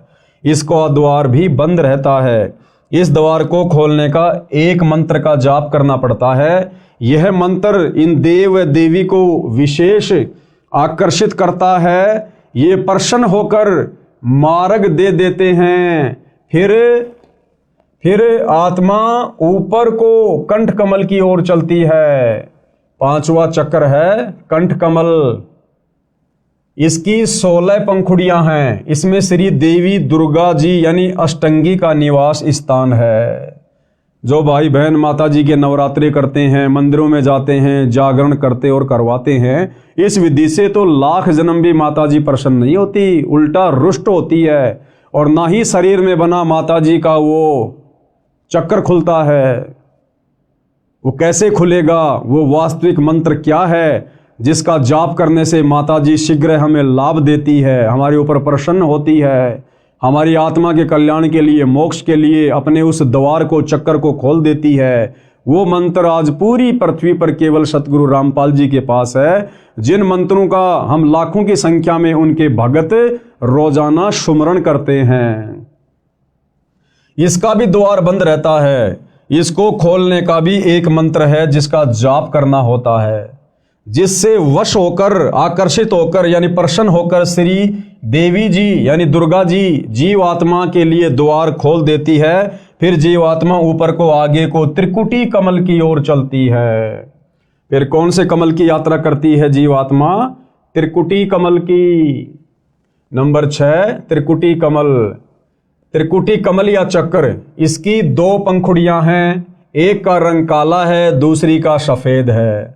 सफेद में परम अक्षर ब्रह्म यानी कबीर देव संत रूप में विराजमान है, यानी सतगुरु रूप में विराजमान है, सतगुरु उपाधि है। काले रंग वाली में काल ब्रह्म भी संत रूप में विराजमान है। वह भी परम अक्षर ब्रह्म जैसा रूप धारण करता है ताकि जीवों को भ्रमित करके अपने जाल में रख सके। इस स्थान पर पहुंचने के पश्चात जीवात्मा समझो ऐसी स्थिति में पहुंच जाती है जैसे कोई विदेश गया हो और स्वदेश लौटने के लिए एयरपोर्ट यानी हवाई अड्डे पर पहुंच जाता है।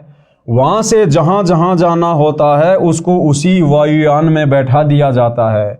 यहां से सीधा जीवात्मा को धर्मराय यानी न्यायाधीश यानी तीनों लोकों में जो सबका अकाउंट करता है, न्यायाधीश जिसको धर्मराय धर्मराज भी कहते हैं, उसकी दरगाह यानी न्यायालय में यानी उसके ऑफिस में ले जाया जाता है।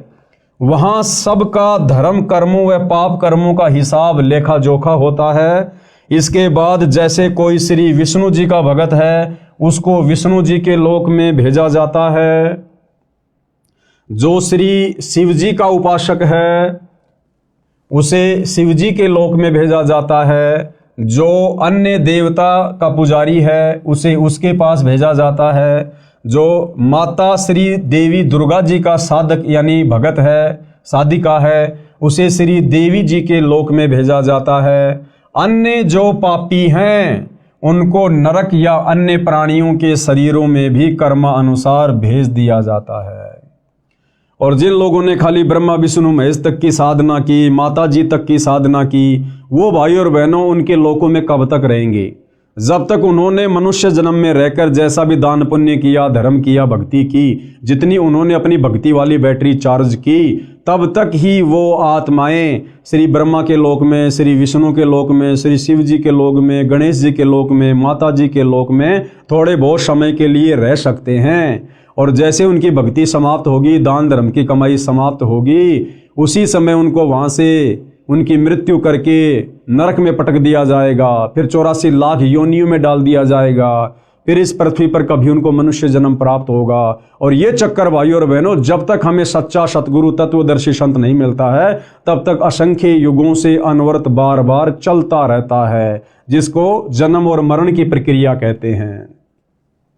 7वां कमल है सहस्त्र कमल। इस कमल की 1000 पंखुड़ियां हैं।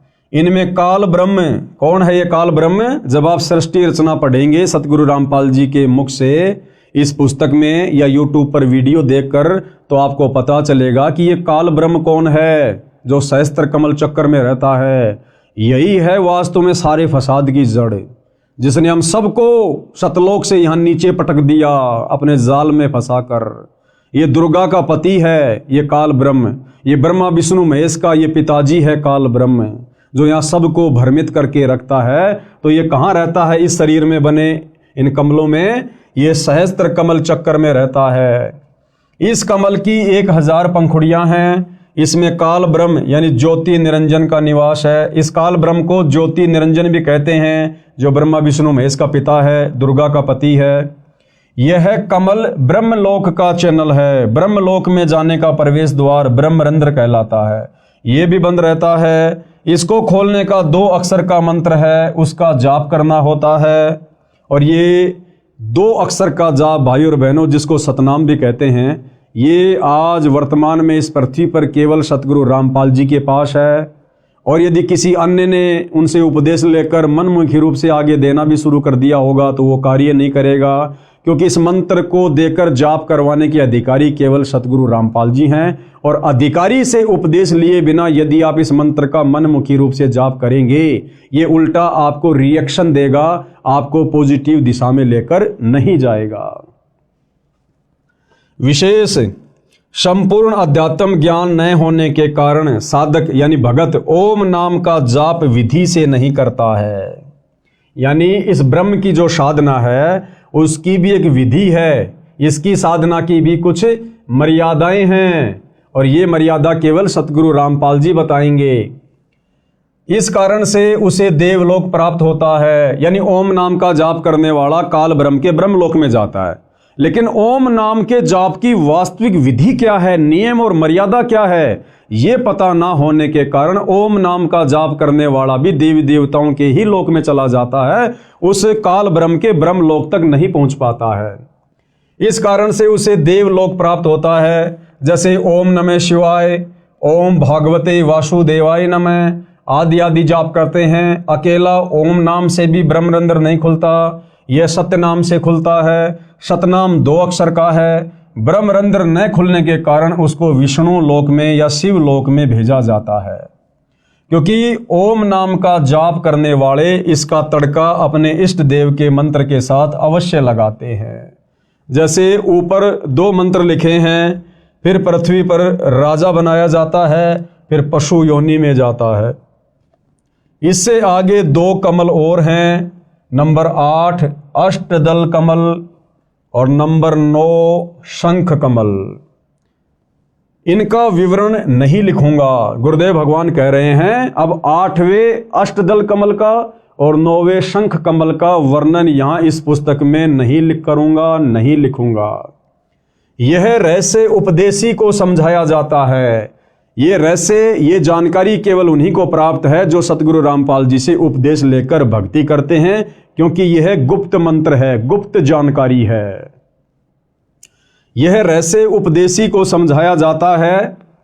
उपरोक्त सब कमल चक्रों को खोलने के जो मंत्र हैं वे केवल दास यानी लेखक रामपाल दास के पास हैं, यानी सतगुरु रामपाल जी के पास हैं। मोक्ष के इच्छुक प्रत्येक मानव को इन कमलों को खोलकर ही मोक्ष प्राप्त होता है। दूसरा कोई तरीका धरती पर नहीं है, चाहे मनमुखी साधना शंकराचार्य जी से लेकर करते रहिए। कमल चक्रों को 2 विधि से खोला जाता है। हमारे शरीर में बने कमल चक्र किन 2 विधियों से खोले जाते हैं उसका गुरुदेव भगवान वर्णन कर रहे हैं। नंबर 1 ध्यान समाधि का अभ्यास करके हठ योग मार्ग से। और ये जो साधना है भाई और बहनों, ध्यान समाधि वाली, हठ योग वाली, तप वाली, ये चारों वेदों और गीता जी के विपरीत है। इस विधि को अपनाने से भी साधक को पूर्ण मोक्ष नहीं मिलता है।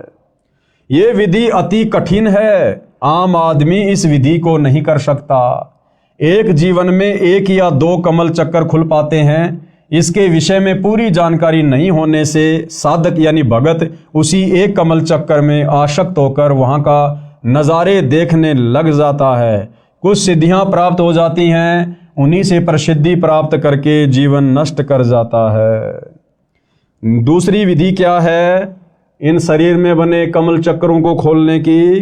नाम के जाप से। दूसरी विधि क्या है? मंत्र जाप से, नाम जाप से। नामों का जाप करके सब कमल खोले जाते हैं। ये विधि सरल व शास्त्रोक्त होने से कारगर है, यानी ये शास्त्र विधि के अनुसार है। इस विधि को आम आदमी आसानी से कर सकता है। ये कार्य करते करते भी की जा सकती है, यानी मंत्रों का जाप अपना दैनिक कार्य करते करते भी किया जा सकता है। जो सूक्ष्म वेद में बताया है, गरीबदास जी ने कहा है, नाम उठत नाम बैठत नाम सोवत जागबे, नाम खाते नाम पीते नाम सेती लागबे। यानी ये विधि शास्त्रों के अनुसार भी है, ये विधि सहज भी है और ये विधि अंत में कारगर भी है। इस विधि से भी हमारे शरीर में बने कमलों को खोला जाता है। और गुरुदेव कहते हैं कि इस विधि से जाप आप अपना दैनिक कार्य करते करते भी कर सकते हैं। ड्राइवर अपनी गाड़ी चला रहा है और आसानी से इन मंत्रों का जाप भी कर सकता है। देखो, ड्राइवर गाड़ी चलाता है और आगे पीछे वालों से बातें भी करता रहता है, गप्पे भी मारता रहता है। इसी प्रकार वो गप्पे ना मारकर, इधर उधर की बातें ना करके सच्चे सतगुरु से उपदेश लेकर इन मंत्रों का वो सुमरण भी कर सकता है अपने मनी मन में, या धीरे धीरे बोलकर, और अपनी गाड़ी भी चला सकता है।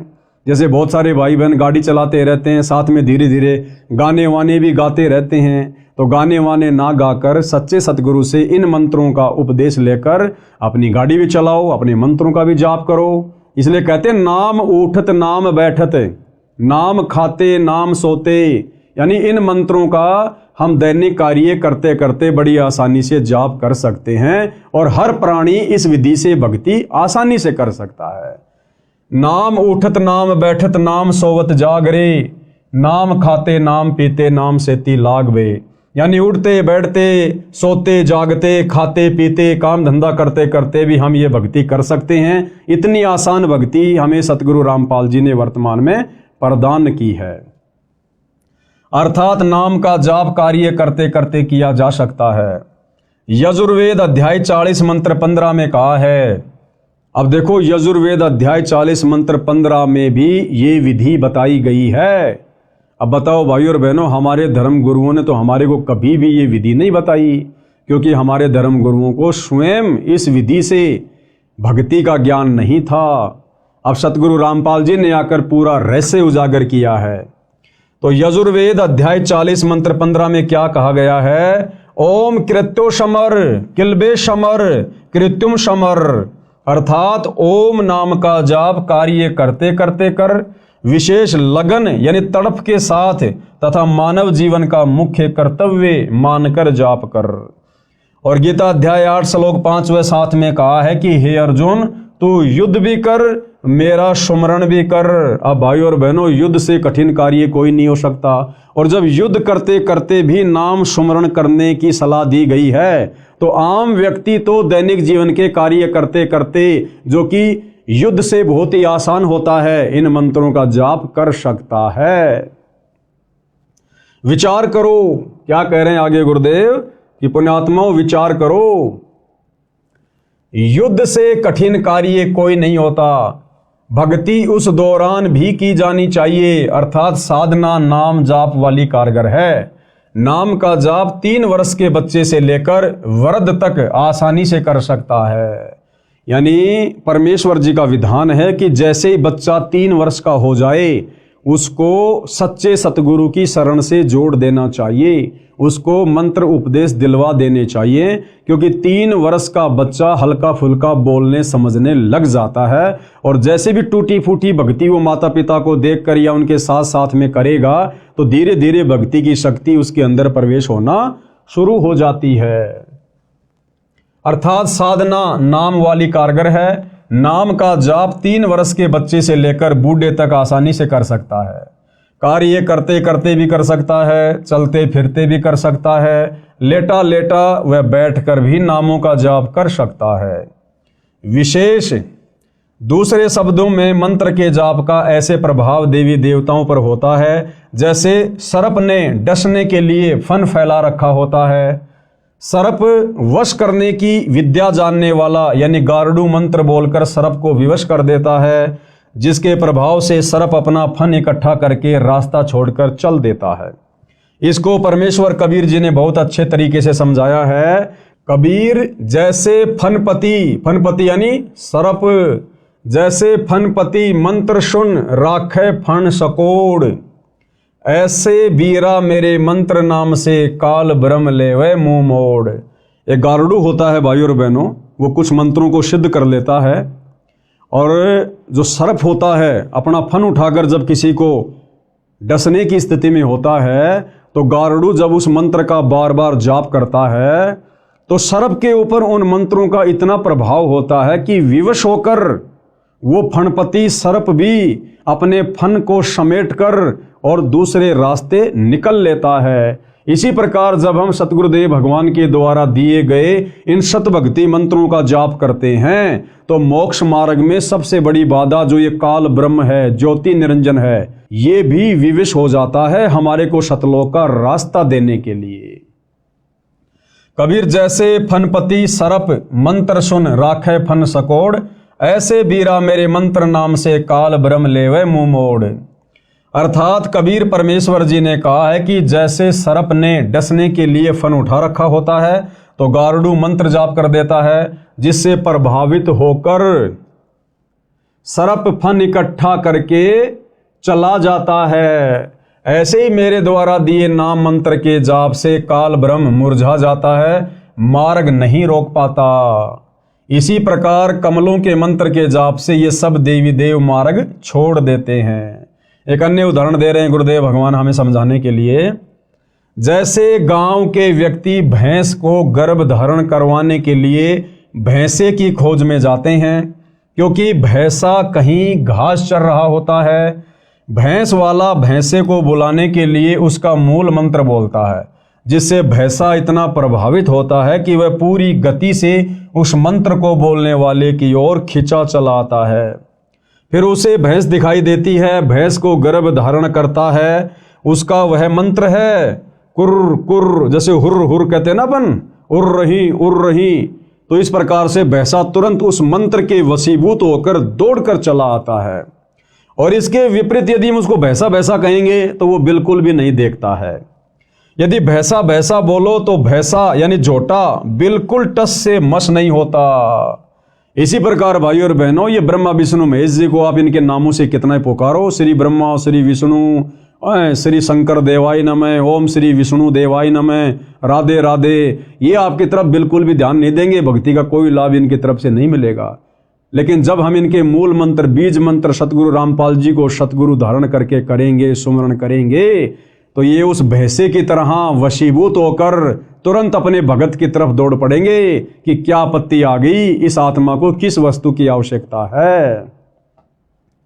इसी प्रकार विष्णु विष्णु आदि नाम से श्री विष्णु देवता टस से मश नहीं होता, परंतु जो मंत्र दास बताता है यानी सतगुरु रामपाल जी हमें बताएंगे, उससे खींचा चला आता है और पूर्ण लाभ देता है। इस प्रकार अन्य देवों की स्थिति जानो। अध्यात्म मार्ग के कुछ नियम हैं जिनका पालन करना अनिवार्य है। अब भाई और बहनों, मान लो हमें सच्चे सतगुरु तत्वदर्शी संत सतगुरु रामपाल जी की सत भक्ति, उनकी शरण भी प्राप्त हो गई। उन्होंने हमें ये बीज मंत्र भी दे दिए, मूल मंत्र भी दे दिए इन समस्त देवी देवताओं को जिन जिन की हमें आवश्यकता है। और यदि हमने मर्यादा नहीं रखी, हमने नियमों में रहकर, सतगुरु के वचन में रहकर इन मंत्रों का जाप नहीं किया, तो भी भाई और बहनों ये देवी देवता किसी भी प्रकार से उन मंत्रों का जाप करने से विवश नहीं होंगे, हमारी तरफ उनका खिंचाव बिल्कुल भी नहीं बनेगा। तो इन मंत्रों के प्रभाव को यथावत बनाए रखने के लिए और इन समस्त देवी देवताओं से संपूर्ण लाभ प्राप्त करने के लिए इस भक्ति मार्ग की क्या क्या मर्यादा हैं, क्या क्या नियम हैं, जिनको तोड़ने से, जिनको खंड करने से हमें फिर कोई भी लाभ इन मंत्रों का नहीं मिलेगा, तो प्रत्येक मर्यादा को हमने ध्यानपूर्वक देखना और समझना है। तो क्या कह रहे हैं पूज्य गुरुदेव भगवान? नंबर 1, पूर्ण गुरु से दीक्षा ली जाए। सबसे पहली बात, हम जिसे अपना सतगुरु धारण कर रहे हैं वो सच्चा होना चाहिए, पूर्ण सतगुरु होना चाहिए, इन मंत्रों को दान करने का अधिकारी होना चाहिए। नंबर 1, पूर्ण गुरु से दीक्षा ली जाए। बिना गुरु के किया गया नाम जाप व दिया गया दान निष्फल होता है। कबीर जी अपनी वाणी में कहते हैं, गुरु बिन माला फेरते, गुरु बिन देते दान, और गुरु बिन दोनों निष्फल है, पूछो वेद पुराण।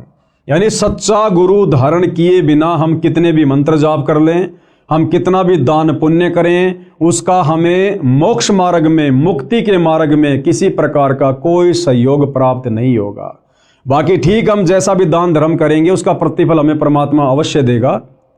जैसे आप देखते हैं भाई और बहनों, बड़े बड़े लोगों के घरों में कुत्ते होते हैं, वीआईपी कुत्ते, और वो कुत्ते अपने मालिकों के साथ उनकी गाड़ियों में चलते हैं।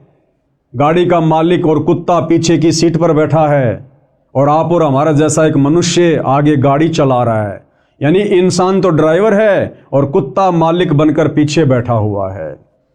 उस कुत्ते के रहने के लिए बढ़िया मकान बना हुआ है। वेटनरी डॉक्टर महीने में, सप्ताह में एक बार उसको चेक करने आता है। गर्मी में उस कुत्ते के लिए एसी की सुविधा है, सर्दियों में हीटर की सुविधा है, और हर प्रकार से उसको नहलाया जाता है, हर प्रकार से उसकी देख रेख की जाती है। अब भाइयों और बहनों, वो कुत्ते वाली आत्मा कौन है? जो सुविधा वर्तमान में 80% मानव शरीरधारी स्त्री पुरुषों को प्राप्त नहीं है, वो सुविधा उस कुत्ते के शरीर में उस प्राणी को प्राप्त है। क्यों? क्योंकि वो कुत्ते वाली जीव आत्मा वही है जिसका पहले मनुष्य शरीर था, स्त्री या पुरुष का, और उसने बहुत सारा दान धर्म किया, उसने मंत्रों का जाप भी किया, भंडारे भी किए, कंबल भी बांटे, परंतु उसने सच्चा सतगुरु नहीं बनाया। उसने सच्चा सतगुरु धारण करके उन मंत्रों का जाप नहीं किया, दान पुण्य नहीं किया, बिना गुरु के भक्ति करता रहा, दान पुण्य करता रहा। तो बिना गुरु के भक्ति करने से, दान पुण्य करने से उसको मनुष्य जन्म प्राप्त नहीं हुआ। और उस दान पुण्य के प्रतिफल में, क्योंकि वो तो भगवान देता है, किसी का रखता नहीं है, उस दान पुण्य के प्रतिफल में उसको अगला जन्म मिल गया कुत्ते का, और बड़े सेठ के घर में मिल गया। तो जो उसने मनुष्य जन्म में दान पुण्य किया था, उसका प्रतिफल उस सेठ के घर में कुत्ते के रूप में जन्म प्राप्त करके वो कुत्ता उठा रहा है। अगर वो भली आत्मा जब मनुष्य शरीर में था और जो दान पुण्य धर्म वो कर रहा था, अगर साथ में गुरु भी धारण कर लेता तो उसको मनुष्य जन्म भी मिलता और सारी की सारी वो सुविधा मिलती। अब तो वो उस कुत्ते के जन्म में अपनी पूर्व जन्म की भक्ति कमाई खा रहा है, अगला जन्म उसका हो गया सूअर का। बताओ फिर उसको कौन गाड़ियों में घुमाएगा, कौन उसकी देख रेख करेगा, कौन उसको नहलाएगा? फिर वो लक 84 योनियों में चला जाएगा। तो कबीर जी हमें समझाते हैं कि गुरु बिन माला फेरते, यानी गुरु धारण किए बिना जो व्यक्ति मंत्र जाप करता है, और गुरु बिन देते दान, गुरु धारण किए बिना जो व्यक्ति दान पुण्य करता है, गुरु बिन दोनों निष्फल हैं, उनका कोई यूज नहीं होगा। भाई पूछो वेद पुराण, हमारे धर्मशास्त्र भी इस बात की गवाही दे रहे हैं। अर्थात कबीर जी ने कहा है कि गुरु बिन नाम सुमरण करना व दान देना व्यर्थ है। अपने वेदों व पुराणों में पढ़ लो, कमलों के मंत्रों का जाप करना जीवात्मा के कल्याण की सच्ची साधना है। इसमें न कोई धर्म नया बनता है, न कोई धर्म छोड़ना है। किसी भी धर्म का मानव, स्त्री पुरुष इस साधना को कर सकता है। यानी सतगुरु रामपाल जी हमें क्या समझाना चाह रहे हैं कि जो साधना अब आपको वर्तमान में दी जाएगी, यदि आप इस ज्ञान को समझकर उनकी शरण में आते हैं, तो इस साधना को करते समय आपने ना तो अपना कोई धर्म बदलना है, ना आपने अन्य कोई पाखंड और आडंबर करना है। हमने केवल अपनी साधना को चेंज करना है। भले आप वर्तमान में मुसलमान धर्म में हैं, हिंदू धर्म में, सिख और ईसाई धर्म में हैं, आपने वो धर्म वर्म नहीं छोड़ना, कुछ नहीं छोड़ना। आपने केवल साधना का स्वरूप चेंज करना है। हम जो पहले शास्त्र विरुद्ध साधना कर रहे थे, मनमुखी साधना कर रहे थे, मनमुखी मंत्रों का जाप कर रहे थे, अब हमने अपनी उस साधना को शास्त्र अनुकूल करना है, सच्चे सतगुरु को धारण करके। और फिर जो जो नियम और मर्यादा है हमने उनका पालन करना है। फिर हिंदू हिंदू बना रहो, मुसलमान मुसलमान बना रहो, नो ऑब्जेक्शन। हमने केवल साधना चेंज करनी है, धर्म वरम कुछ भी चेंज नहीं करना, क्योंकि धर्म तो असल में फिर हमें समझ में आएगा कि कोई है ही नहीं, केवल एक मानव धर्म है। कमल के मंत्रों का जाप करना जीव आत्मा के कल्याण की सच्ची साधना। कैसे? इसको हम ध्यान से पढ़ेंगे। इसमें न कोई धर्म नया बनता है, न कोई धर्म छोड़ना है। किसी भी धर्म का मानव, स्त्री या पुरुष इस साधना यानी भक्ति को कर सकता है। वर्तमान में अधिकतर हिंदू समाज का कहना है कि रामपाल दास हिंदू धर्म का विरोधी है। ये सबसे पहले लोगों के दिलो दिमाग में आता है कि भाई सतगुरु रामपाल जी तो हिंदू धर्म के विरोधी हैं, वे तो हमारे देवी देवताओं की पूजा छुड़वाते हैं। नहीं भाई, ये हमारी सबसे बड़ी गलतफहमी है। अरे देवी देवताओं की पूजा, ब्रह्मा विष्णु महेश की पूजा सतगुरु रामपाल जी भला कैसे छुड़वा सकते हैं? ब्रह्मा विष्णु महेश की पूजा से, गणेश जी की पूजा से, देवी दुर्गा जी की साधना से तो ये भक्ति शुरू होती है। और इन देवी देवताओं के मंत्रों का जाप तो हम भगत, हम सतगुरु रामपाल जी के फॉलोवर अंतिम श्वास तक करते हैं और करते रहेंगे, क्योंकि हमारे शरीर में इन देवी देवताओं का निवास है, इनका वास है। तो सतगुरु रामपाल जी देवी देवताओं की साधना भक्ति छुड़वाते नहीं हैं, बल्कि इन देवी देवताओं की वास्तविक भक्ति करवाते हैं। जो भक्ति सतयुग में समाप्त हो चुकी थी, जो वास्तविक सनातनी साधना सतयुग में आगे चलकर समाप्त हो चुकी थी, वो साधना सतगुरु रामपाल जी सही तरीके से करवाते हैं। उनके सत्संग सुनते रहिए, पुस्तकें पढ़ते रहिए, एक एक चीज बिल्कुल क्लियर होती चली जाएगी। तो गुरुदेव भगवान उन आत्माओं की शंका का समाधान कर रहे हैं जो लोग कहते हैं कि संत रामपाल जी तो देवी देवताओं की भक्ति छुड़वाते हैं। ऊपर आपको एक चित्र के माध्यम से समझा दिया गया है कि हमारे प्रत्येक स्त्री या पुरुष के शरीर में इन्हीं देवी देवताओं का वास है, और उनके कमल चक्कर खोलने के लिए हमने उनके मंत्रों का जाप करना है। तो सतगुरु रामपाल जी तो उन्हीं का जाप देते हैं शुरुआती भक्ति में, जिसको प्रथम मंत्र कहते हैं। तो वो छुड़वाते नहीं हैं, वो इनकी वास्तविक भक्ति साधना बताते हैं। वर्तमान में अधिकतर हिंदू समाज का कहना है कि रामपाल दास हिंदू धर्म का विरोधी है। श्री ब्रह्मा जी, श्री विष्णु जी तथा श्री शिव जी की भक्ति छोड़ने को कहता है। इस विषय में आप स्वयं विचार करें कि क्या श्री ब्रह्मा जी, श्री विष्णु जी तथा श्री शिव जी की साधना छुड़वाई है या शास्त्र अनुकूल भक्ति बताई है? तो भाई और बहनों, शास्त्र अनुकूल भक्ति बता रहे हैं सतगुरु रामपाल जी, तो छुड़वा नहीं रहे।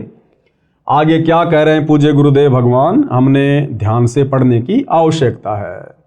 सभी धर्मों के मानवों को कर्म फल तीनों देवता ही देते हैं। तीनों देवता ब्रह्मा विष्णु महेश जी, जितने भी मानव शरीरधारी स्त्री पुरुष हैं, जैसे भी वो भक्ति करते हैं, जैसे भी वो कर्म कुकर्म करते हैं, उनका फल ये तीनों देवता ब्रह्मा विष्णु महेश ही देते हैं। अब वो किस विधि से देते हैं, कैसे देते हैं, क्या उसकी प्रोसीजर है, इसके विषय में भाई और बहनों ये पवित्र पुस्तक हिंदू साहिबान नहीं समझे वेद गीता पुराण, हम इसके तीसरे नंबर की वीडियो में कल आपको गुरुदेव भगवान के आशीर्वाद से समझाने का प्रयास करेंगे। और आज के वीडियो में हम यहीं पर विराम लेते हैं। कल रात्रि 9 बजे सभी भाई बहन फिर से मुझदास के Facebook page Pawan Das is live पर लाइव जुड़िए। और हिंदू धर्म जिस प्रकार से सनातनी पूजा के नाम पर भ्रमित है, काल के द्वारा ठगा जा रहा है, मनुष्य जन्म को दिन प्रतिदिन बर्बाद करता जा रहा है, हम कल के वीडियो में विस्तार से आगे इस मनुष्य जन्म की उपयोगिता के बारे में जानेंगे, समझेंगे। तब तक गुरुदेव भगवान हम सबको आज्ञा दे, आशीर्वाद दे। बंदी छोड़ सतगुरु रामपाल जी भगवान की जय हो।